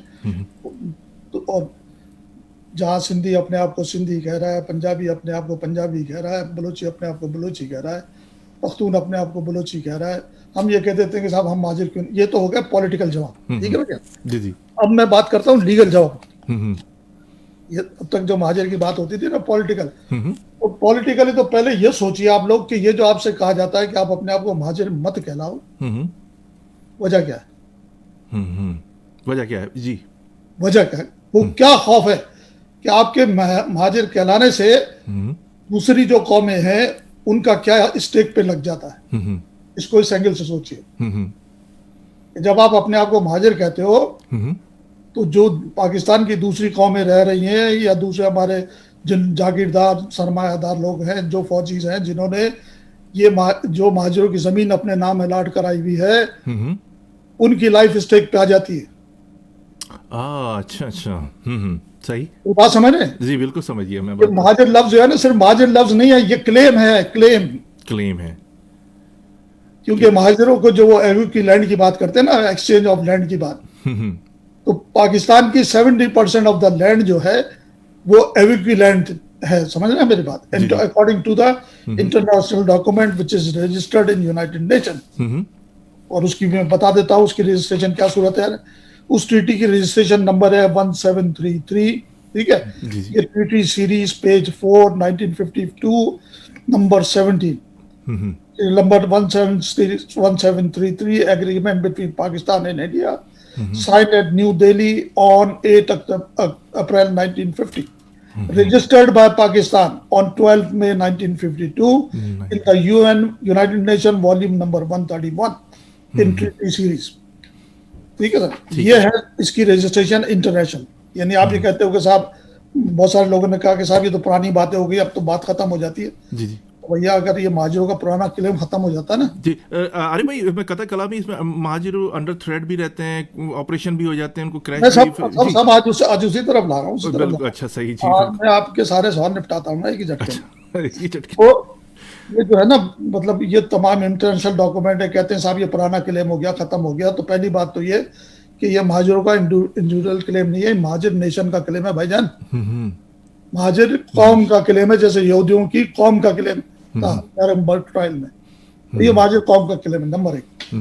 अब दूसरी बात ये जो आप ये कहते हो ना खत्म हो गया, तो भैया आप जो आज कश्मीर का दावा कर रहे हो इस बुनियाद पे कर रहे हो, यूनाइटेड नेशन की करारदाद है ना, उसी बुनियाद पे कर रहे हो ना जी जी। तो अगर महाजिर इसका दावा कर रहे हैं तो क्यों बिलबिला रहे भाई? ठीक, सही। आ जाइए आप आगे। अब आप ये जो कहते हो कि साहब हमारे खास तौर से जो जनरल साहिबान हैं, हमारे जो चीफ ऑफ आर्मी स्टाफ थे जनरल आसिफ नवाज, वो फरमाते थे मुझे अपने पंजाबी होने पे फख्र है। नवाज शरीफ फरमा रहे हैं जाग पंजाबी जाग। इसी तरीके से जी सिंध वाले, दूसरे सारे के सारे, तो ये सब के सब अपनी कौम के बारे में बात करते हैं। मैं तो सिर्फ बात कर रहा हूँ भैया, ये जो महाजिर का नाम है ना, तो ये महाजिर का नाम हमने नहीं लिया, ये महाजिर का नाम हमको यूनाइटेड नेशन ने दिया। महाजर में और रिफ्यूजी में फर्क है। जी जी बिल्कुल, आप सही कह रहे हैं। रिफ्यूजी जो रिफ्यूजी 40 लाख आए थे 82 में अफगान, वो अब 3 करोड़ से ऊपर की उनकी आबादी बन चुकी है। वो उनको पनाहगज़ीन कह लें आप, जिन्हें वापस जाना होता है अपने मुल्क में जब हालात ठीक हो जाएं। महाजर, जी जी बिल्कुल। महाजर जो है वो एक्सचेंज ऑफ लैंड में आता है। तो हमने जो हिजरत किया ना, जो हम महाजर कहलाते हैं, वो महाजर नाम हमको यूनाइटेड नेशन ने दिया। ई स्लेट की रिपोर्ट उठा करके देखें आप, 1951 की जब सेंसस उठाएंगे उसमें भी दिया, उसमें चैप्टर नंबर 2 के फुट नोट में कि muhajirs are those who have been migrated from subcontinent of India to Pakistan on account of partition. ये नहीं लिखा due to partition, on account, ACCOUNT, account of partition, यानी उनकी बाकायदा तादाद गिनी गई है। क्योंकि मुल्क बनाने के लिए आपको 27% आबादी चाहिए थी, 30 करोड़ की आबादी थी हिंदुस्तान में। जब बर्रे सगीर की तकसीम की बात हुई 10 करोड़ मुसलमान थे, उसमें एक पार्ट जो था वो मशरकी पाकिस्तान का था, उसके अंदर 3.25 करोड़ थे, 1 करोड़ 70 लाख आपके मगरबी पाकिस्तान की थी। 27% आबादी पूरी करने के लिए आपके पास जो शॉर्टफॉल था वो 2 करोड़ 20 लाख की आबादी का शॉर्टफॉल था। तो उस शॉर्टफॉल को पूरा करने के लिए महाजर वहां से हिजरत करके आया। अगर महाजर हिजरत करके नहीं आता तो आप कभी भी रिपब्लिक कंट्री नहीं बन सकते थे। इसीलिए पाकिस्तान को रिपब्लिक कंट्री बनने में 9 साल लगे। 23 मार्च 1956 को पाकिस्तान रिपब्लिक बना, जबकि आज़ादी 47 में हुई थी। 47 में, जी जी। अब इसमें एक और बात गौर कीजिए कि आपको, जैसे आप कहते हैं मशरकी पाकिस्तान आपके साथ आया, जैसे आज बिल्तिस्तान की भी बात हो रही है सुबह बनाने की, ये कहीं ना कहीं रेज होगा आपके साथ।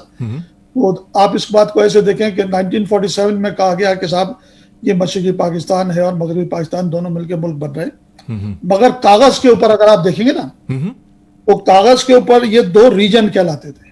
अच्छा। ईस्ट पाकिस्तान का रीजन, वेस्ट पाकिस्तान का रीजन। उसके बाद इनको जोन में कन्वर्ट किया गया, ये 2 जोन हो गए। ठीक है। और उसके बाद जब 1956 का ये आपका रेजोल्यूशन पास हो गया तो फिर उसके बाद प्रोविंस का नाम दिया गया।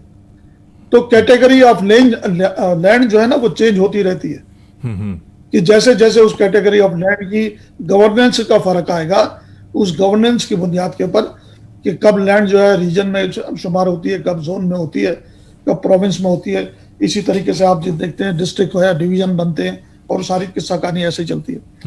तो भाईजान ये महाजर के नाम से जो सबके सब परेशान है, बड़े बड़े जागीरदार, वो परेशान इसलिए हैं कि महाजर का नाम जब तक जिंदा रहेगा उस वक्त तक महाजर का क्लेम अपनी जगह एस्टेब्लिश रहेगा। तो ये चाहते हैं आपके फौजी जनरल भी, क्योंकि 70% जो आबादी है, जो लैंड है, एग्रीकल्चर लैंड आपकी, ये या तो जागीरदारों के पास है या आपके फौजियों के पास है। तो अब दोनों ऑन स्टेक पे लगे हुए हैं। अब जब दोनों स्टेक पे लगे हुए हैं तो क्या वो महाजरों को जीने का रास्ता देना पसंद करेंगे? तो ये जो ऑपरेशन हर सूरत में जो महाजरों के ऊपर 47 से लागू हुआ है, लियाकत अली खान का कत्ल किया। लियाकत अली खान को कत्ल करने के बाद लियाकत अली खान क्या करने जा रहे थे? ऑब्जेक्टिव रेजोल्यूशन जो था वो क्या था?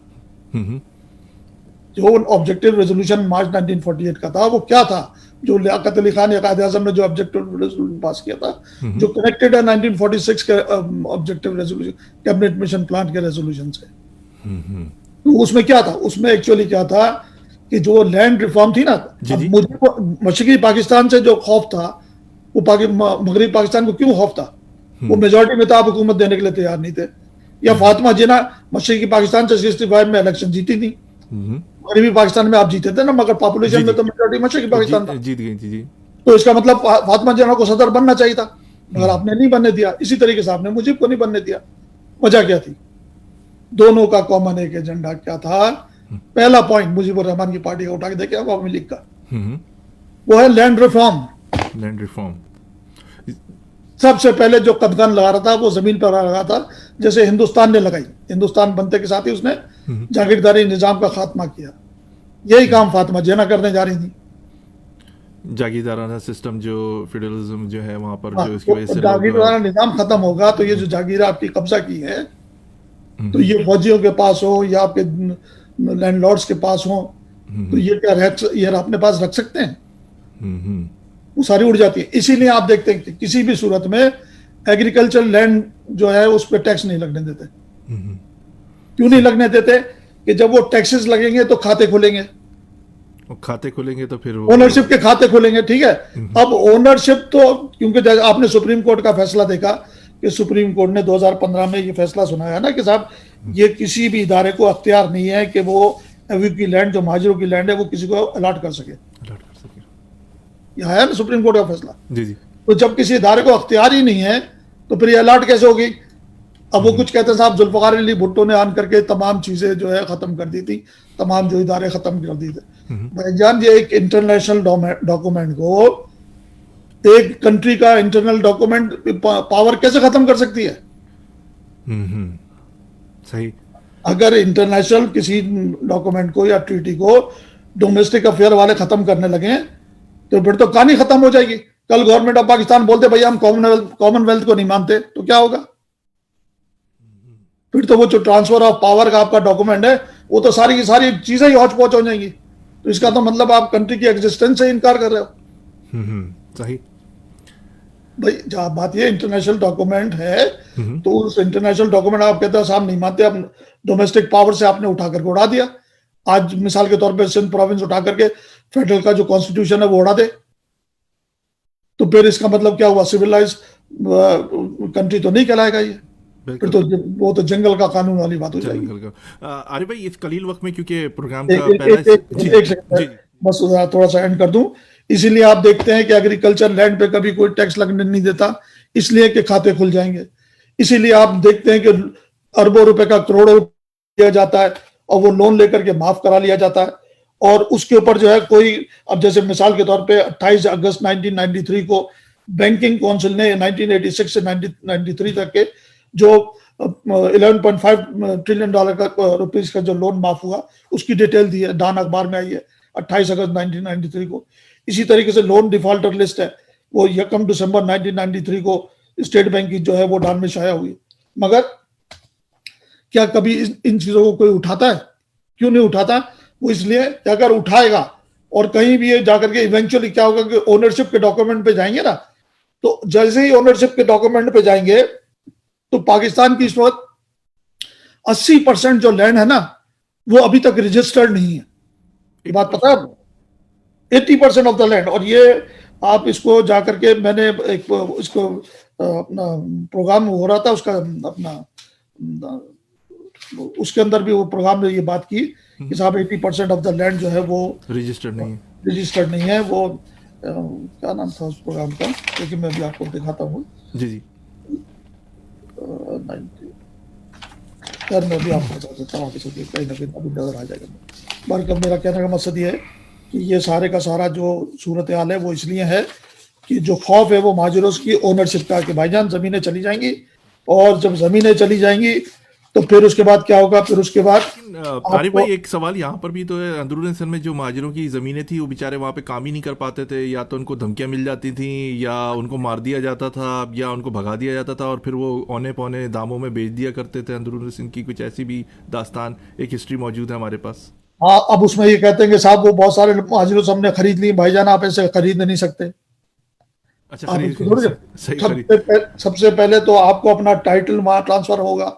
जब आपने जमीन आपको अलॉट हुई तो उसका एक पूरा प्रोसीजर है, तो वो प्रोसीजर ही अभी लोगों का कंक्लूड नहीं हुआ था, तो आपने कैसे भैया ये इसको थ्रू कर लिया? जी आरिफ साहब, बड़ा अहम सवाल, क्या वजह है कि सिंध का वजीर आला जो है वो महाजिर नहीं बनता? हर दफ़ा जब आप इत्तेहादी भी रहे, पीपल्स पार्टी के साथ हुकूमतों में भी रहे, बड़ी बातें मनवाई, गवर्नर बन जाता है जो बेचारा खामोशी से काम करता रहता है। इशरतुल इबाद साहब एक तवील मुद्दत के लिए 10-12 साल रहे गवर्नर, लेकिन जहाँ वजीर आला की बात आती है महाजिर नहीं बनेगा। इसकी क्या वजह है? क्या जिद है, पॉलिटिकल कोई इश्यूज हैं, कुछ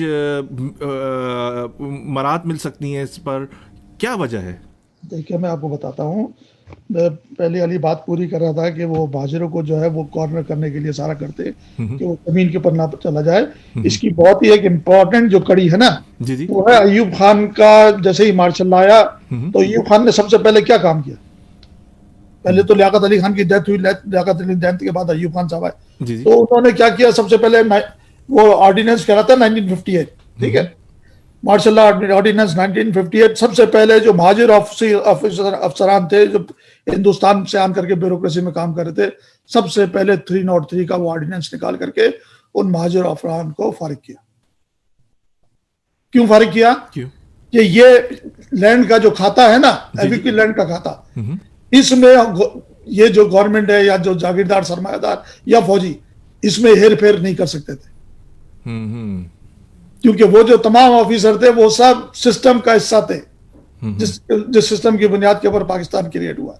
इसीलिए याहिया खान ने भी ऑफिसर्स को निकाला, भुट्टो आया उसने भी निकाला, तो ये तमाम के तमाम तकरीबन 29 अफसरान को निकाल करके बाहर किया। अब कुछ लोग ये कहते हैं नहीं साहब उसमें से वापस आ गए थे फलाना, ये सब जो है ना किस्सा कहानी है। सिर्फ वापस वो आ सकता है वो ऑफिसर जिसका ताल्लुक जमात इस्लामी से हो, क्योंकि जमात इस्लामी एस्टेब्लिशमेंट की भी टीम है, तो वो उनको आर्मी ऑफिसर्स ने कोई हौच पौच किए हो 19-20 तो वो उसको किसी तरीके से, मगर मेरी नॉलेज में सच मैंने तो सबको जितने भी अच्छे ऑफिसर ऑनेस्ट थे उन बेचारों के पास अपने रहने के लिए घर नहीं था और उनको निकाल करके जो है वो सबको फुटपाथ पे रख दिया। बरकत अल्लाह ताला चीजों को अपनी तरफ खुद ब खुद लेकर के जाता है। अब आपने जो बात की कि साहब महाजरों का वजीर आला क्यों नहीं बनता, भाईजान अगर महाजरों का वजीर आला बन जाएगा तो आप स्टीयरिंग दे दोगे ना, ड्राइविंग फोर्स दे दोगे, और जब ये ड्राइविंग फोर्स पे बैठ जाएंगे तो अभी तो खाली बस के पैसेंजर होते हैं, वबाल बन जाते हैं। जिस दिन स्टीयरिंग पे बैठ गए तो उस दिन उन्होंने देख लिया कि लियाकत अली खान ने कैसे स्टेप उठाए थे, ये भी उठाएंगे, जाहिर है खमीर तो वही है ना। जी जी। तो उसी वक्त आते के साथ ही लैंड रिफॉर्म की भी कहानी चढ़ दी, इंडस्ट्रियल पॉलिसी भी चढ़ दी, सारा कुछ चढ़ दिया ना चारों तरफ से। जी जी। उन्होंने कहा आते के साथ ही ये तो रिकॉर्ड खोल देंगे। अच्छा अब ये खुश हो रहे थे, इतनी तारीख की उल्टी सीधी किताबें लिख करके लोगों को गुमराह कर दिया। अब मेरे जैसे दो चार और अफराद इनके सामने आन करके जब ये आप चीजें खुलवा रहे हो ना, तो एक्चुअली आप क्या कर रहे हो, इनकी नींदें हराम करा रहे हो। नींदें, अच्छा। तो ये कहने का मकसद ये समझते थे, इनको जो खौफ है ना इनके हमसे, ये अल्ताफ भाई से खौफ क्यों है कि उनको ये पता है कि इनका होमवर्क कंप्लीट है, इनको इनसाइड आउट सारी बातें पता है।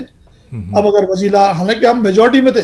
तो आरिफ भाई एक बात ये पूछनी थी, जो अक्सर एमक्यूएम का मौक़िफ़ ये रहा है कि हमारे पास इख्तियारात नहीं है, ये वही बात तो नहीं है कि जब वज़ीर आला होगा तब इख्तियारात मिलेंगे, जब तक अगर सतही लेवल पे रहेंगे, जब तक जिस तरह आपने कहा मुसाफिर बने रहेंगे तो कुछ नहीं मिलेगा, सिर्फ चीख ही सकते हैं और कुछ नहीं कर सकते। क्या ये वही बात तो नहीं है जिसकी आप निशानदेही कर रहे हैं? देखिए मैं तो एविडेंस हूं ना उसका। जी जी। अब मेरे पास इंडस्ट्रीज की मिनिस्ट्री थी। बिल्कुल आपके पास मिनिस्ट्री थी। अच्छा अब नेचुरल रिसोर्स ये इंडस्ट्रीज का पार्ट है, ठीक है। इसी तरीके से तो आपकी जो मार्केट जितनी भी कमिटीज हैं ये सब इंडस्ट्रीज का पार्ट है।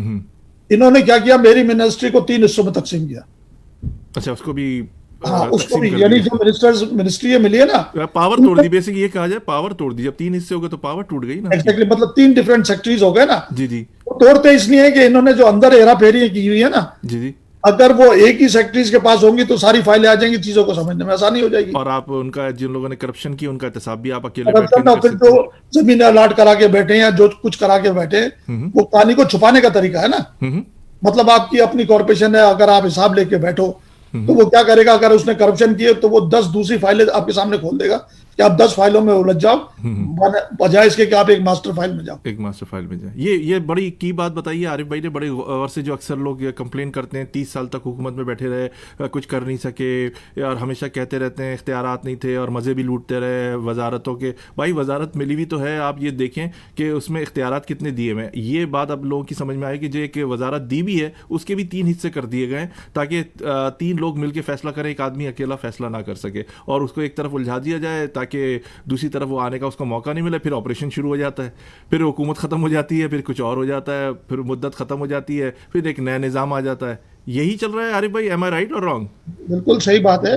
देखिए वो 72 बड़ी मछलियों के साहब के वो भत्तेदार हैं, फलाना है, ये सारा कुछ करते थे। एमक्यू के तो खाली 2 नाम थे, 70 अफराद दूसरे थे। आप ये देखें वो उसमें भी जब वो 70 अफराद को बड़ी मछलियों की बात हुई थी, 72 बड़ी, तो कार्रवाई शुरू की तो सबसे पहले क्या किया, उस हारी की जमीन पे हाथ मारा को कर्नल साहब ने। याद है ठंडो बावल वाला जो केस है? जी जी। तो इसका मतलब वो सारी जमीन की लूट मार, ये जो ऑपरेशन होता है ना, या मार्शल लॉ लगाया जाता है, ये जमीनें छीनने की कहानी है सारी। आरिफ भाई, इस कलील वक्त में आपने बड़ी इन्फॉर्मेशन दी, क्योंकि हमारे प्रोग्राम का दौरान भी तकरीबन ख़त्म पर ही है, अभी हमारा इंटरटेनमेंट टाइम भी है। मैं अगले प्रोग्राम, जो हमारे प्रोग्राम का पहला हिस्सा होगा, इसी टॉपिक पे एक अहम शख्सियत को मैं अभी नाम इसलिए अनाउंस नहीं कर रहा, कुछ लोगों को एंड टाइम पे, क्योंकि हमारा प्रोग्राम लाइव होता है, उनको दुश्वारी पेश आ जाती है। तो मैं यकीनन अगले इतवार को 1 बजे शिकागो टाइम, न्यूयॉर्क टाइम 2 बजे, पाकिस्तान टाइम संडे नाइट होती है रात 12 बजे, और मंडे मॉर्निंग लग जाती है, क्योंकि 1 घंटा पीछे हो चुका है, वरना 11 बजे हमारा प्रोग्राम आया करता। बहुत सारे लोग इसमें डबल माइंडेड हो जाते हैं। तो आरिफ भाई, मैं अगले प्रोग्राम में इसलिए आप 2 मिनट आपसे, अगर आप दो, जी जी बिल्कुल आरिफ भाई, जी जी बिल्कुल। देखिए, डेमोक्रेसी का पहली बुनियाद क्या है? डेमोक्रेसी की डेफिनेशन की पहली बुनियाद ये है कि नो रिप्रेजेंटेशन विदाउट टैक्सेशन। हाँ, ठीक है। आपका ये एग्रीकल्चर सेक्टर टैक्स देता नहीं, तो ये फिर रिप्रेजेंटेटिव कैसे बनता है जी? डेमोक्रेसी की डेफिनेशन की पहली बुनियाद, एग्रीकल्चर टैक्स आप दे नहीं रहे हो, टैक्स दे नहीं रहे, और हाँ, लालू खेती से ज्यादा टैक्स दे देता उठाकर। भाई, बोस्टन टी पार्टी का क्या था? अब यही था कि भाई सिर्फ वो लोग इलेक्शन लड़ेंगे। क्या था उसमें कि नो रिप्रेजेंटेशन विदाउट टैक्सेशन। इसी फार्मूले के ऊपर अमेरिका की डेमोक्रेसी का है मेरा। जी, ठीक है। इसी तरीके से जब, जैसे मैंने आपके बैंकिंग काउंसिल वगैरह की सारी बात है, वो जो मैं कह रहा था आपको, जो पावर अभी तक जमीन रजिस्टर्ड नहीं है, ये 18 जनवरी 1919 का प्रोग्राम है। जी। और ये प्रोग्राम है पावर प्ले अरशद शरीफ का। उसके अंदर जो साहब बैठे हुए हैं, उन्होंने सुप्रीम कोर्ट का जजमेंट है उसमें, उसका वो रेफरेंस दे रहे हैं कि साहब ये जो है वो 80% ऑफ द लैंड जो है, वो जो अभी की लैंड जो महाजरों की थी, जी, वो अभी तक रजिस्टर्ड नहीं है, ना रजिस्टर्ड हो सकती है। तो सवाल ये है कि ये भुट्टो ने अगर कोई ऑर्डर निकाल दिए या XYZ ने ऑर्डर निकाल दिए, तो आप ये कैसे कह सकते हो कि भैया कि वो डोमेस्टिक ऑर्डर इंटरनेशनल ऑर्डर्स को सुपरसीड करेगी? जबरदस्त। अरे भाई, बहुत बहुत शुक्रिया आपका, बड़ी अच्छी बात है। जी, 2 बातें और। वाइस जनरल ग्रेसी ने जो है अयूब खान को प्लॉट देने से इनकार कर दिया था जब अयूब खान ने मांगा था। अच्छा। तो अगर फौजियों की पावर थी कि दे सकते, तो जो पहला फौज का कमांडर इन चीफ था, जनरल ग्रेसी को दे देना चाहिए था ना। इसीलिए आप ये देखें, जनरल जियाउल हक ने, जब ये जमात इस्लामी का दौर था, ये ध्यान में रखिएगा, तो सबसे पहले उन्होंने क्या किया, वो शरीयत कोर्ट का कहानी चलाई। शरीयत कोर्ट में और किसी इश्यू को नहीं छेड़ा। जी। इश्यू को छेड़ा तो लैंड की ओनरशिप को छेड़ा, यानी उस इशू को ले जाकर के ऐसी जगह फंसा दिया उसको कि ना गले से नीचे उतरे, ना उगल सके। तो कहने का मकसद ये, इनकी साजिश है। अब जैसे चाइना कटिंग की बात करते हैं, ये एमक्यूएम ने चाइना कटिंग का, हाँ, अभी मुस्तफा कमाल साहब का भी केस सामने, हाँ, वो भी चलन सर, ये भी सुनिए आप। जी भाईजान, ये 17,000 महाजर जो शहीद किए गए थे, उनको अपना सदर गुलाम इसाक खान का प्रोक्लेमेशन देख लें, फारूक लगारी का प्रोक्लेमेशन देख लें। उन सब में इन्होंने ये कहा ना कि साहब महाजरों का कत्ल गारत की गई। अच्छा, फिर उसके ऊपर चाहे वो नवाज शरीफ का दौर हो या बेनजीर का दौर हो, जब आए सुप्रीम कोर्ट में, हमने केस दाखिल किया, उसके बाद क्या हुआ, गवर्नमेंट ने वो हट जाने के पैसे दिए या नहीं दिए जो साथी मारे गए थे। मगर हुआ क्या, जब किसी साथी को आप कत्ल करते हो तो आपको लीगली तौर से 7 लाख रुपए देने। आपने क्या किया, किसी को 50,000 दिए, किसी को लाख दिए, तो बाकी जो डिफरेंस था वो तो गवर्नमेंट को देना है या नहीं देना? अगर अरे भाई नहीं लेते, एक सवाल पैदा हो गया, नहीं लेते, हम ये भी नहीं ले रहे, फिर उससे क्या होता? नहीं, सुन तो लेना मेरी बात। वो लेने से भी ऐसा थोड़ी, जब वो ले लिया तो इसका मतलब ये है कि आपने तस्लीम कर लिया ना गवर्नमेंट ऑफ पाकिस्तान ने कि भैया ये महाजरों की जेनोसाइड हुई है।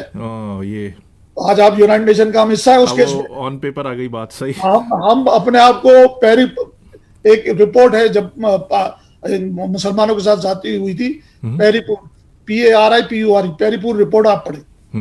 आज पेरीपुर रिपोर्ट जो है ना, जिस ऊपर कहा था रॉयल कमीशन बैठाए, और उसके ऊपर ये जो मुसलमानों को हकूक मिले हैं ना, उसकी बेसिक बुनियाद है 1938 की पेरीपुर रिपोर्ट। हाँ, मैं अपने लिसनर से भी कहूंगा जरूर पढ़ें, 2 सफात पर है सिर्फ। ये हमारी जो है ना, हमने अपनी पेरीपुर रिपोर्ट तैयार की है भैया, छोड़ा नहीं हमने, कोई खाना नहीं छोड़ा है, सिर्फ वक्त का इंतजार है। अब आ जाओ, आप उसके बाद आगे, जो फातिमा जिन्ना का जो मर्डर किया, वो भी इसी चक्कर की कहानी है, क्योंकि वो आ जाती, वो भी कहानी यही शुरू करती।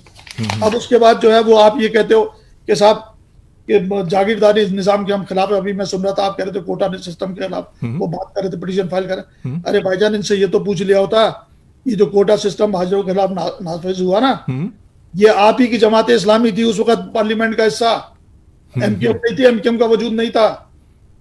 क्यों सपोर्ट किया? और आप ये कह रहे हो ना कि आज ये पिटीशन लेकर के जा रहे हो आप कोर्ट में लड़ने के लिए महाजरों के हकूक के लिए, तो भैया महाजरों के लिए सूबे की जरूरत है, उसको तो सपोर्ट करके दिखाओ। जमात इस्लामी से बोले जरा सपोर्ट करना सूबे की इस तारीख को। लेकिन अभी इन्होंने फ़हीम बनी साहब ने क्लियर की कि किसी भी पॉलिटिकल पार्टी का प्लेटफॉर्म हम यूज नहीं कर रहे, हम ये नहीं, मत करें आप, यूज मत करें। आप महाजरों से हमदर्दी रखते हो ना, तुम जहाँ पूरे पाकिस्तान में सूबा का मुतालबा कर रहे हैं और कराची सूबे को भी सपोर्ट कर दो, चलो करो। जमात इस्लामी का ये चेहरा भी सामने आए ना, बोला करो, बोला पूरे पाकिस्तान में कर रहे हो ना यार, सब जगह बनने चाहिए, बावलपुर भी, ये सब बिल्तिस्तान भी, सबको सपोर्ट कर रहे हो ना। जी जी ठीक है आरिफ भाई, क्योंकि कलील वक्त में मैंने बहुत सारी बातें की। आखिरी जुमला ले ले मेरा। जी जी।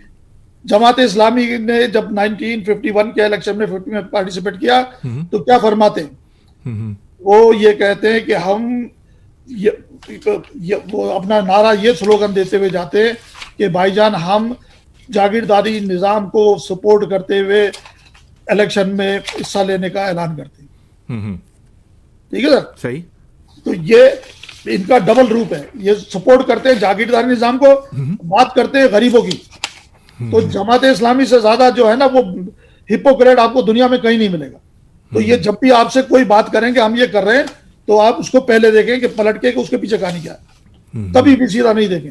अब जब ये आपसे कह रहे हैं ना सूबे की कहानी है, तो ये भी बता दूं ये सूबे की कहानी क्यों कर रहे हैं।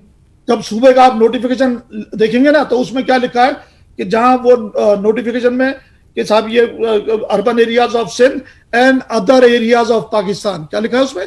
And other areas. वो अदर एरियाज जो है ना, उसमें क्या आता है?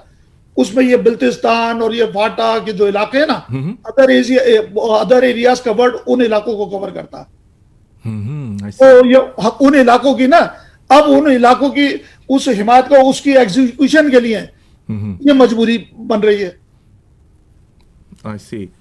थैंक यू आरिफ भाई, आपने तो बहुत ही ज़बरदस्त इन्फॉर्मेशन, जब भी मैं आपको कहता हूँ आप चलते फिरते हैं साइक्लोपीडिया हैं, सारे फैक्ट एंड फिगर, सारी प्रूफ आपके पास मौजूद हैं। जो लोग बड़ी बड़ी बातें करते हैं गैदरिंग्स में और डाइस पे खड़े होकर बातें करते हैं, उनका सारा जवाब मौजूद हैं इसमें। आखिरी बिल्कुल आखिरी जी ठीक है। ये 1955 का ऑर्डिनेंस है, कॉन्स्टिट्यूशन असेंबली ऑफ 1955, 8 मई 1952, 28 मई 1952। इसके अंदर ये दिया हुआ है कॉन्स्टिट्यूएंट असेंबली का साथ। ठीक है, इसमें कॉन्स्टिट्यूएंट असेंबली फॉर्म हो रही है, तो इसमें जरा गौर फरमाइएगा, East Bengal, Punjab, North West Province और सिंध। ठीक है सर, इन सबको एज ए गवर्नर प्रोविंस जो है वहां कॉन्स्टिट्यूएंट असेंबली के मेंबर नॉमिनेट किए जा रहे हैं। ठीक है, अब आगे आता हूं मैं। Balochistan, Karachi, Bahawalpur, Balochistan state, Khairpur, frontier state, tribal areas, ये सब के सब प्रिंसली स्टेट है सर। यानी यहां वो क्या कह रहा है, कराची को एज ए प्रिंसली स्टेट गिन रहा है। कॉन्स्टिट्यूएंट असेंबली का 28 मई 1955 का उठा करके देख लें आप, ये ऑर्डिनेंस है 1955 का, और उसमें देखें ये लिखा है या नहीं, पेज नंबर 162। Page number 1। जबरदस्त आरिफ भाई, थैंक यू सो मच। क्योंकि मेरे ये कहता ना कि कराची सूबा नहीं बन सकता, सिंध का हिस्सा है, तो भाईजान पहले तो मैंने आपको रेवेन्यू का डॉक्यूमेंट दिखाया था कि रेवेन्यू वो ले रहा है, बलूचिस्तान ले रहा था, मानव कल्याण। ये आज आपको कॉन्स्टिट्यूएंट असेंबली का डॉक्यूमेंट भी दिखा रहा हूँ, ये देख लो। ठीक है, तो ये कह देना कि साहब ये सब सारी किस्सा कहानी, और ये जो है यूनाइटेड नेशन की ट्रीटीज का डॉक्यूमेंट है। ठीक है, thank you so much Arif भाई। हम अगला जो हमारा प्रोग्राम का दूसरा हिस्सा है, ये मैं आपको पार्ट 1 2 अभी शो किया है, पार्ट 1 जो है अगला प्रोग्राम मैं शो करूंगा। एक अहम शख्सियत को ज़हमत देंगे, बात करेंगे हिस्ट्री के ऊपर भी। हिस्टोरियन है आरिफ भाई, मैंने शुरू में प्रोग्राम में कहा था कि अगर कुछ सीखना है तो आरिफ भाई से सीखें, ये बहुत बड़ा सासा है हमारे पास, बहुत फैक्ट एंड फिगर से बात करते हैं। बड़ी अच्छी गुफ्तगू हुई, thank you so much Arif भाई। इसी तरह आपको अगले प्रोग्राम में ज़हमत देंगे, हमारे दरमियान में एक अहम शख्सियत पॉलिटिशियन होंगे, उनसे गुफ्तगू करेंगे कि आपकी क्या राय है, आप क्या कहते हैं, आपको भी क्या इतनी नॉलेज है या नहीं है, उस पर भी हम बात करेंगे। क्योंकि आरिफ भाई एक बहुत ही मजबूत असाब के आदमी हैं और बहुत ही गहरी मालूमात रखते हैं, और वो ऐसी मालूमात कि जो लोग सिर्फ किससे कहानियाँ ही कहते होंगे, लेकिन जब अब टेबल टॉक होती है तो फिर वो आए बाएँ शाये करते हैं, तो बात करेंगे। बहुत शुक्रिया आरिफ साहब, अल्लाह हाफिज़। बहुत बहुत शुक्रिया। 16 जून 1950 का है वो अखबार, जमात इस्लामी का जागीरदारी निजाम के सपोर्ट करने का। ठीक है, 16 जून okay, thank you so much Arif भाई, अल्लाह हाफ़िज़। सामीन, आज हमारे प्रोग्राम में बड़ा गहमी गहमी रही। हमारे दरमियान में जनाब फ़हीम बरनी साहब थे, पिटीशन फाइल की है। इमरान खान ने आधा महाजिर कह के एक तरह का शब खून मारा है महाजिरों पर, पीठ पे घोपा है कि कोटा सिस्टम तवील मियाद के लिए नाफिज कर दिया। 40 साल से महाजिर जो हैं, सिंध की आवाम जो है वो भुगत रही है, उस पर कोई बोलने वाला नहीं था। फ़हीम बरनी साहब ने पिटीशन फाइल की है। मैं अपने तमाम लोगों से दरख्वास्त करूँगा, जो उन्होंने कहा 10, 12, 8 लोग जमा हो जाते हैं कोर्ट के अंदर, ज़्यादा नहीं होता है, तो भरपूर तरीके से वो काम कर रहे हैं। अगर तो ये आप भी समझते हैं, फिर आप ये शिकवा नहीं किए रहे हैं लोग, जो मैं अपने प्रोग्राम की तवज्जो से कहना चाहूँगा कि जो कहते हैं कि कोटा सिस्टम कब ख़त्म होगा, वो 30 साल तक हुकूमत में रहे, वो 25 साल तक रहे, हमें लाशों की सियासत दी। अब टेबल टॉक का टाइम नहीं है, अब लाहे अमल तय करने का टाइम है। पुरअमन तरीके से काम करें। हमारे दरमियान में मुनीर अहमद चौधरी पंजाब के जनरल सेक्रेटरी मुत्तहिदा कौमी मूवमेंट के थे, उन्होंने अपना मौक़िफ़ बयान किया। ख्वाजा इज़हारुल हसन साहब ने रैली भी निकाली और पुरअमन तरीके से और कानूनी दायरे में रह के वो काम करना चाहते हैं इसमें, और पुरअमन तरीके से यकीनन मुत्तहिदा कौमी मूवमेंट जो अभी इमरान खान की हिमायती भी है, उनको भी सोचना चाहिए। इमरान खान को जब अपनी वजारतों के लिए प्रेशराइज़ करते हैं तो इस पर भी प्रेशराइज़ करें कि ये कब तक चलता रहेगा। आपने तो कहा था कि पुलिस का निज़ाम ठीक कर देंगे, यहाँ रेंजर्स की ज़रूरत नहीं होगी। 1100 अरब रुपए के पैकेज का अब तो वो 40वां भी हो गया। अब तो मेरे ख्याल में बरसी आने वाली है, 162 अरब रुपए की तो वैसे ही बरसी हो चुकी है। सिर्फ उनकी ज़बानी बातें, वो वादे वफा ना हो सके कभी भी। और कराची में हमेशा से उन्होंने कभी ज़िंदा लाशें कह दिया कराची के लोगों को। कराची के लोग, उनसे अब मेरा सवाल है जो उनको सपोर्ट कर रहे हैं और जो उन्होंने, जिन लोगों ने उनको वोट दिया, जो उनके एमएन एमपीएस जो कराची में बैठे हुए हैं, वो क्या, अब मैं क्या कहूँ तो बहरहाल आप सोचिए समझिए, चले कह ही देते हैं कि तंदूर पे लोटियां लगा रहे हैं। क्या कर रहे हैं? क्या चने बेच रहे हैं? क्या कर रहे हैं? आपने वोट दिए थे इसलिए दिए थे कि आपके ऊपर दोबारा से कोटा सिस्टम लागू हो जाए। एक छोटे से ब्रेक पे जाने से पहले आपको एक खूबसूरत सा मैं गीत सुनाने से पहले एक कॉलर की कॉल लेते हैं। हेलो, अस्सलाम वालेकुम, आप ऑन एयर हैं? जी जनाब, को जी वालेकुम सलाम, क्या हाल है सर? अल्लाह का शुक्र है। सॉरी आपको मैंने होल्ड कराया काफ़ी देर, गुफ्तगू बड़ी इंपॉर्टेंट हो रही है। जी क्या कहना है सर, कौन सा बात कर रहे हैं? सर मैं जावेद अहमद बोल रहा हूँ सर। जी जावेद साहब बोलिए, क्या कहना पसंद करेंगे आप? सर मैं यही बोलूंगा कि पहले तो ये कि दूसरे आदमी ने आपके खिलाफ ऐलान जंग कर रखा है, और शराफत से गांधी जी की तरह आप जो है हाथ जोड़ के आगे पीछे घूम रहे हैं, इस तरीके से भी चलेगा नहीं। अच्छा, ये जो तहरीक इंसाफ वाले ये हर हफ्ते फकीरों की तरह चंदा मांगने आ जाया करते थे। आपको क्या चाहिए? चंदा मिल रहा है, अभी अफगानिस्तान ने भी दे दिया, उसमें क्या बुराई है लेने में? वो एक अलग बात थी कि मैं कशकोल तोड़ दूंगा, वो एक मैं उस बातों पे नहीं जाता, पुरानी बातें थी। अब वो फरिश्ता तो हाँ, उनकी पार्टी वाले लोग शिकागो आ जाया करते थे चंदा मांगने, और लोग जो उनको चंदा देने में आगे पीछे हुआ करते थे।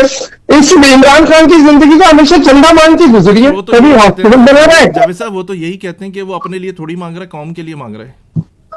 अरे कौम का कौन सा फायदा हो रहा है? ना उनके हॉस्पिटल से फायदा हो रहा है, ना किसी और चीज से हो रहा है। जी जी। सबसे बड़ी बात यह है कि सबसे पहले तो हमने अपने जो है हीरोज को जो है वो फरामोश कर दिया, जिन्होंने इतनी जाने दी कराची के लिए। 2 जंगें लड़ी गई आर्मी वालों के खिलाफ, और उसमें जो है वो जो उनके जो शहीद है बेचारे वो पड़े हुए वैसे। जब तक कि तीसरी जंग नहीं होगी ना इनके खिलाफ, कराची की तीसरी जंग, जब तक कि ये शराफत से मानने वाले हैं नहीं आर्मी वाली है, जैसे ही समझते हैं जब ये माजी ठंडे पड़ गए कि एकदम से फिर उनको और दबाव डालना शुरू कर देते हैं। ठीक, शराफत का जमाना है नहीं आजकल। सारी ये जो महाजिरों को दूसरा तरीका ये है कि या तो फिर आप बहुत सारा पैसा जमा करें, और फिर जो है वो जज साहब को, जैसे जो कि जहां की वैल्यू है पाकिस्तान की, जो वो है हिसाब किताब, उस हिसाब से उनको हाई कोर्ट के जज साहब को कुछ पेश करें और फिर बोले भाई ये हमारा केस जो है हमारे हक में फैसला करो। ठीक है, तो 90% चांस ये हो जाएगा, है ना? क्या ख्याल है आपका? जी बहुत शुक्रिया आपकी राय का sir, thank you so much. आपने कॉल की, आपके अल्फाज, आपका फीडबैक हमारे लिए बहुत इंपॉर्टेंट है। प्रोग्राम सुन, बड़ी मेहरबानी, आपको मैंने कॉल ली। You welcome sir, thank you so much for calling. अल्लाह हाफ़िज़। सो सभी हमारे साहब थे, बड़े गुस्से में लग रहे थे, और आपकी इनकी गुफ्तगू सुनी, और आपको एक खूबसूरत सा गीत सुनाते हैं। अदील अमन उन्होंने कतर से हमें एक खूबसूरत सा गीत सुना, एंटरटेनमेंट टाइम में आपको एक बेहतरीन आवाज़ सुनाते हैं। अदील अमन जो हैं वो जियो से भी मुंसलिक हैं और प्रोडक्शन में हैं। अरसद दराज से, और हमारे बड़े अच्छे दोस्त गुलकार जनाब मसरूर हुसैन के नेफ्यू भी हैं, और खुशकिस्मती है कि खूबसूरत सा उन्होंने हमें गीत भेजा है बड़ी प्यारी आवाज़ में। सुनिए, एंजॉय कीजिए। एक छोटे से ब्रेक के बाद आपकी खिदमत में हाजिर होते हैं। ये आपका प्रोग्राम ए ज़िंदगी radio web TV Chicago USA है।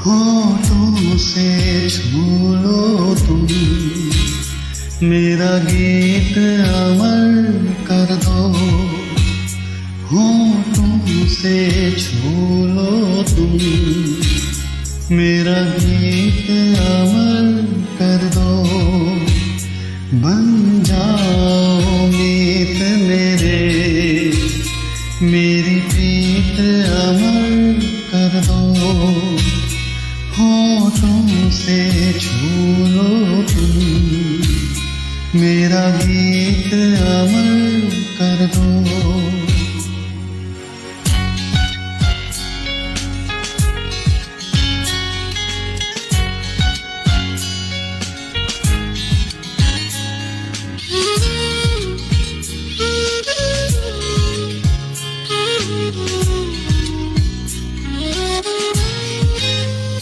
ना उम्र की सीमा हो ना जन्म का हो बंधन, जब प्यार करे कोई तो देखे काबिल मन, नई रीत चला कर तुम ये गीत अमर कर दो, होठों से छू लो तुम मेरा गीत अमर कर दो।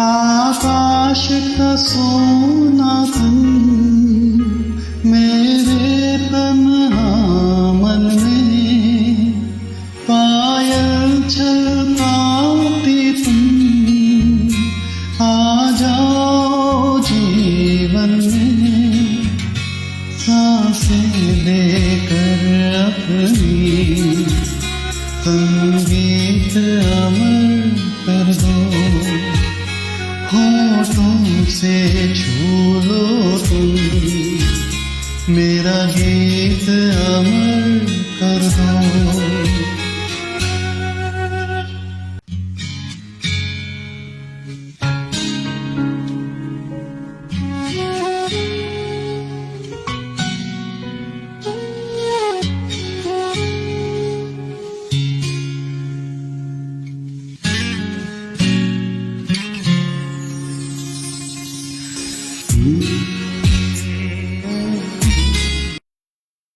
तो सामीन, आपने अदील साहब का एक खूबसूरत सा गीत सुना। अदील साहब प्रोडक्शन में हैं और 14 साल का एक्सपीरियंस है मीडिया प्रोडक्शन का इनका, 8 साल से ये डायरेक्शन में है। कतर दोहा से खुसूसी तौर पर आपके लिए ये गीत भेजा, आपको यकीनन पसंद आया होगा। फीडबैक ज़रूर दीजिए अदील साहब का नाम लिख कर। और एक खूबसूरत सी आपको शायरी भी सुनाते हैं जनाब परवेज़ अनवर वदावन साहब की आवाज़ में। और परवेज़ अनवर वदावन साहब हमेशा से खूबसूरत सी एक आपको शायरी भेजते हैं और बड़े खूबसूरत अल्फाज उसमें अदा करते हैं, बड़े मायने खेज़ और बड़े मीनिंग होते हैं। सुनिए, और एक उसके बाद खूबसूरत सा आपको एक और एक गीत सुनाएंगे, आपको यकीनन पसंद आएगा। आप सुनिए, एंजॉय कीजिए। एक छोटे से ब्रेक के बाद आपकी खिदमत में हाजिर होते हैं। अस्सलाम वालेकुम। आज हम एक पोएम दे रहे हैं, उम्मीद है आप इसे लाइक करेंगे।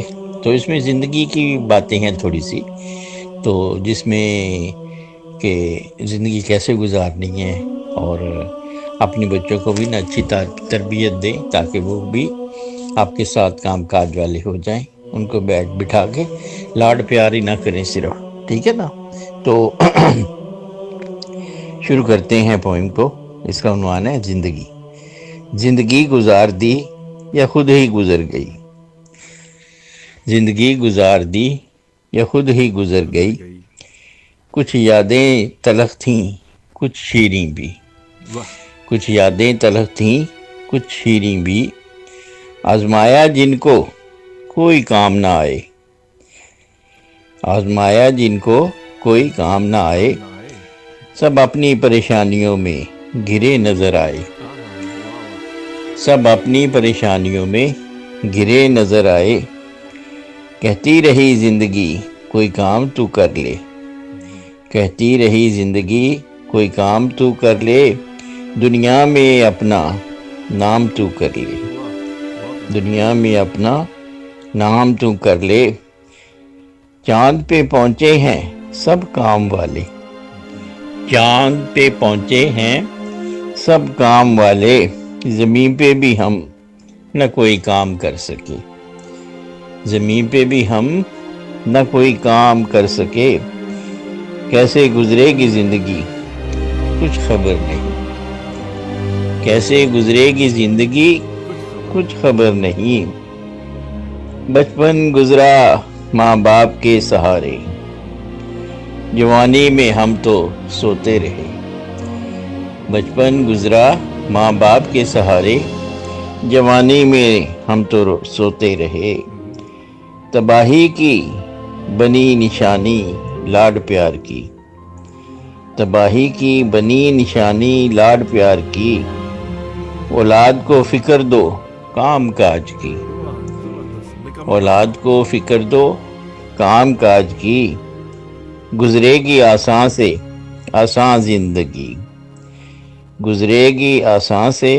आसान जिंदगी, मिलेगी फिर हर लम्हा खुशी पे खुशी, मिलेगी फिर हर लम्हा खुशी पे खुशी। भाई ऐसे है कि ज़िंदगी सही तरीके से गुजारो, काम का और काम काज करो और सोए ना रहो, और बच्चों को भी ज़्यादा लाड प्यार नहीं करो, उनको तालीम ये वो उनको हुनर दो, ठीक है ना।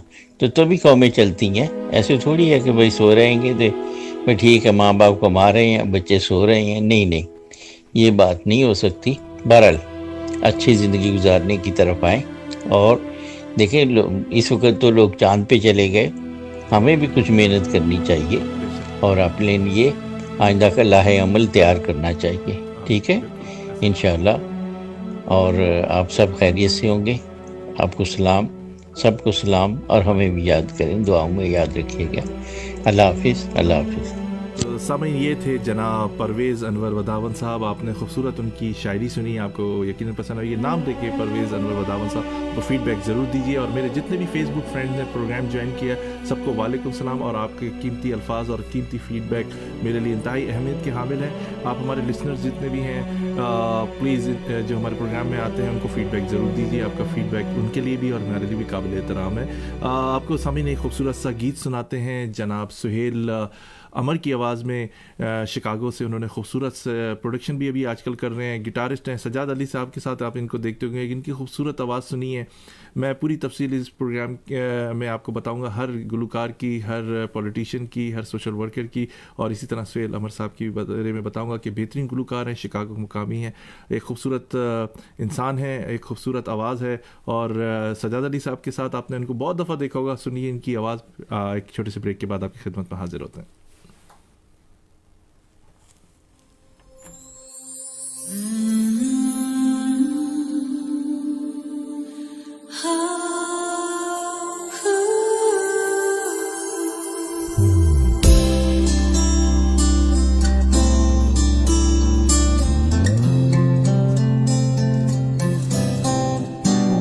जिंदगी से बड़ी सजा ही नहीं, जिंदगी से बड़ी सजा ही नहीं, और क्या जुर्म है बता ही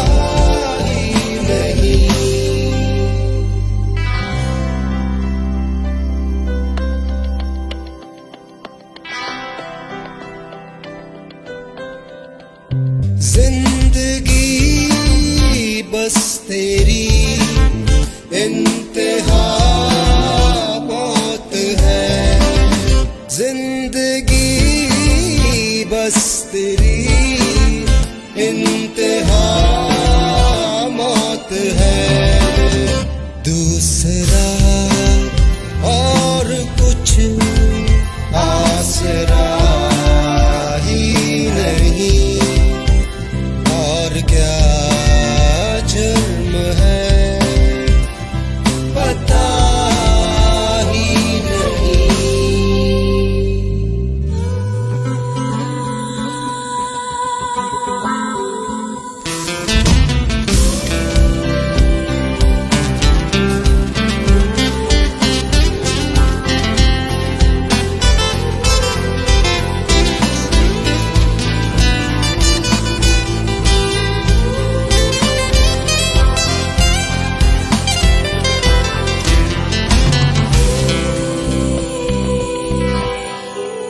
जिंदगी तू बता अब कहाँ जाए हम, जिंदगी तू बता अब कहाँ जाए हम, जहर बाजार में मिला ही नहीं, और क्या जुर्म है पता ही नहीं, जिंदगी से सजा ही नहीं, जिंदगी से बड़ी सजा ही नहीं।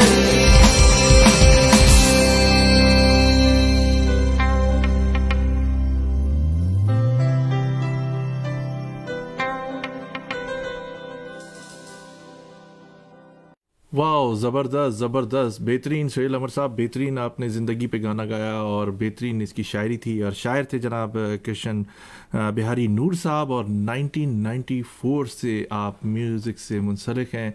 बहुत सारे पाकिस्तान के मशहूर और मारूफ गुलकारों के साथ आपने गिटार भी प्ले किया, और सज्जाद अली साहब के साथ भी आप रहे। बेहतरीन आपने गुलकारी की, और यकीनन हमारे लिसनर को ज़रूर पसंद आएगी। सामीन, आपको प्रोग्राम के आखिरी हिस्से में बताते चला, इंतहाई दुख और अफसोस के साथ भी ऐलान करना पड़ता अपने प्रोग्राम के तवस्सुत से कि बेगम शमीम अख्तर जो नवाज शरीफ साहब की वालदा थी, दर फ़ानी से कूच कर गई, और ख़ादिम हुसैन रिजवी तहरीक लब्बैक के सरबराह दुनिया से कूच कर गई। एक बहुत बड़ा खला है जो कभी भी पूर्ण नहीं हो सकता।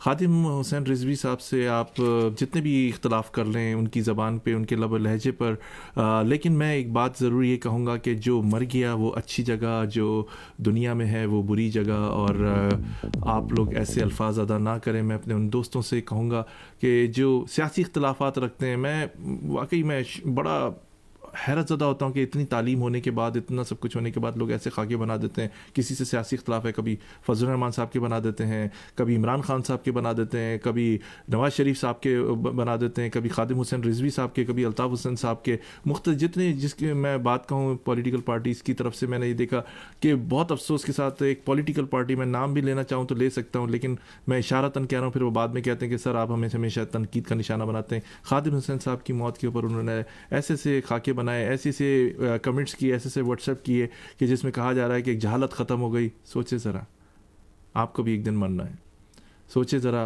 कि मरने वालों पे क्या गुजरी होगी। और मैं अपने प्रोग्राम के तवज्जो से एक बात आपको बयां कर दूं कि आने वाले वक्तों में, पहली तो सबको पता है कि पाकिस्तान की कौन सी सबसे बड़ी जमात है, दूसरी बड़ी जमात तहरीक लब्बैक उभर के अब अगले इंतखाबात, चाहे वो बल्दियाती हों या कौमी असम्बली, सूबाई असम्बली के हों, उसमें उभर कर सामने आएगी। ये मेरा तज्जिया है, गलत हो भी सकता है, लेकिन आप आने वाले वक्तों में देखेंगे तहरीक लब्बैक एक बहुत बड़ी ताकत बन के, बहुत बड़ी पार्टी बन के उभर के सामने आएगी। साथ ही मोहम्मद तौसीफ सिद्दीकी को इजाज़त दीजिए। अल्लाह आपका, हमारा सबका निगहबान। अल्लाह हाफ़िज़।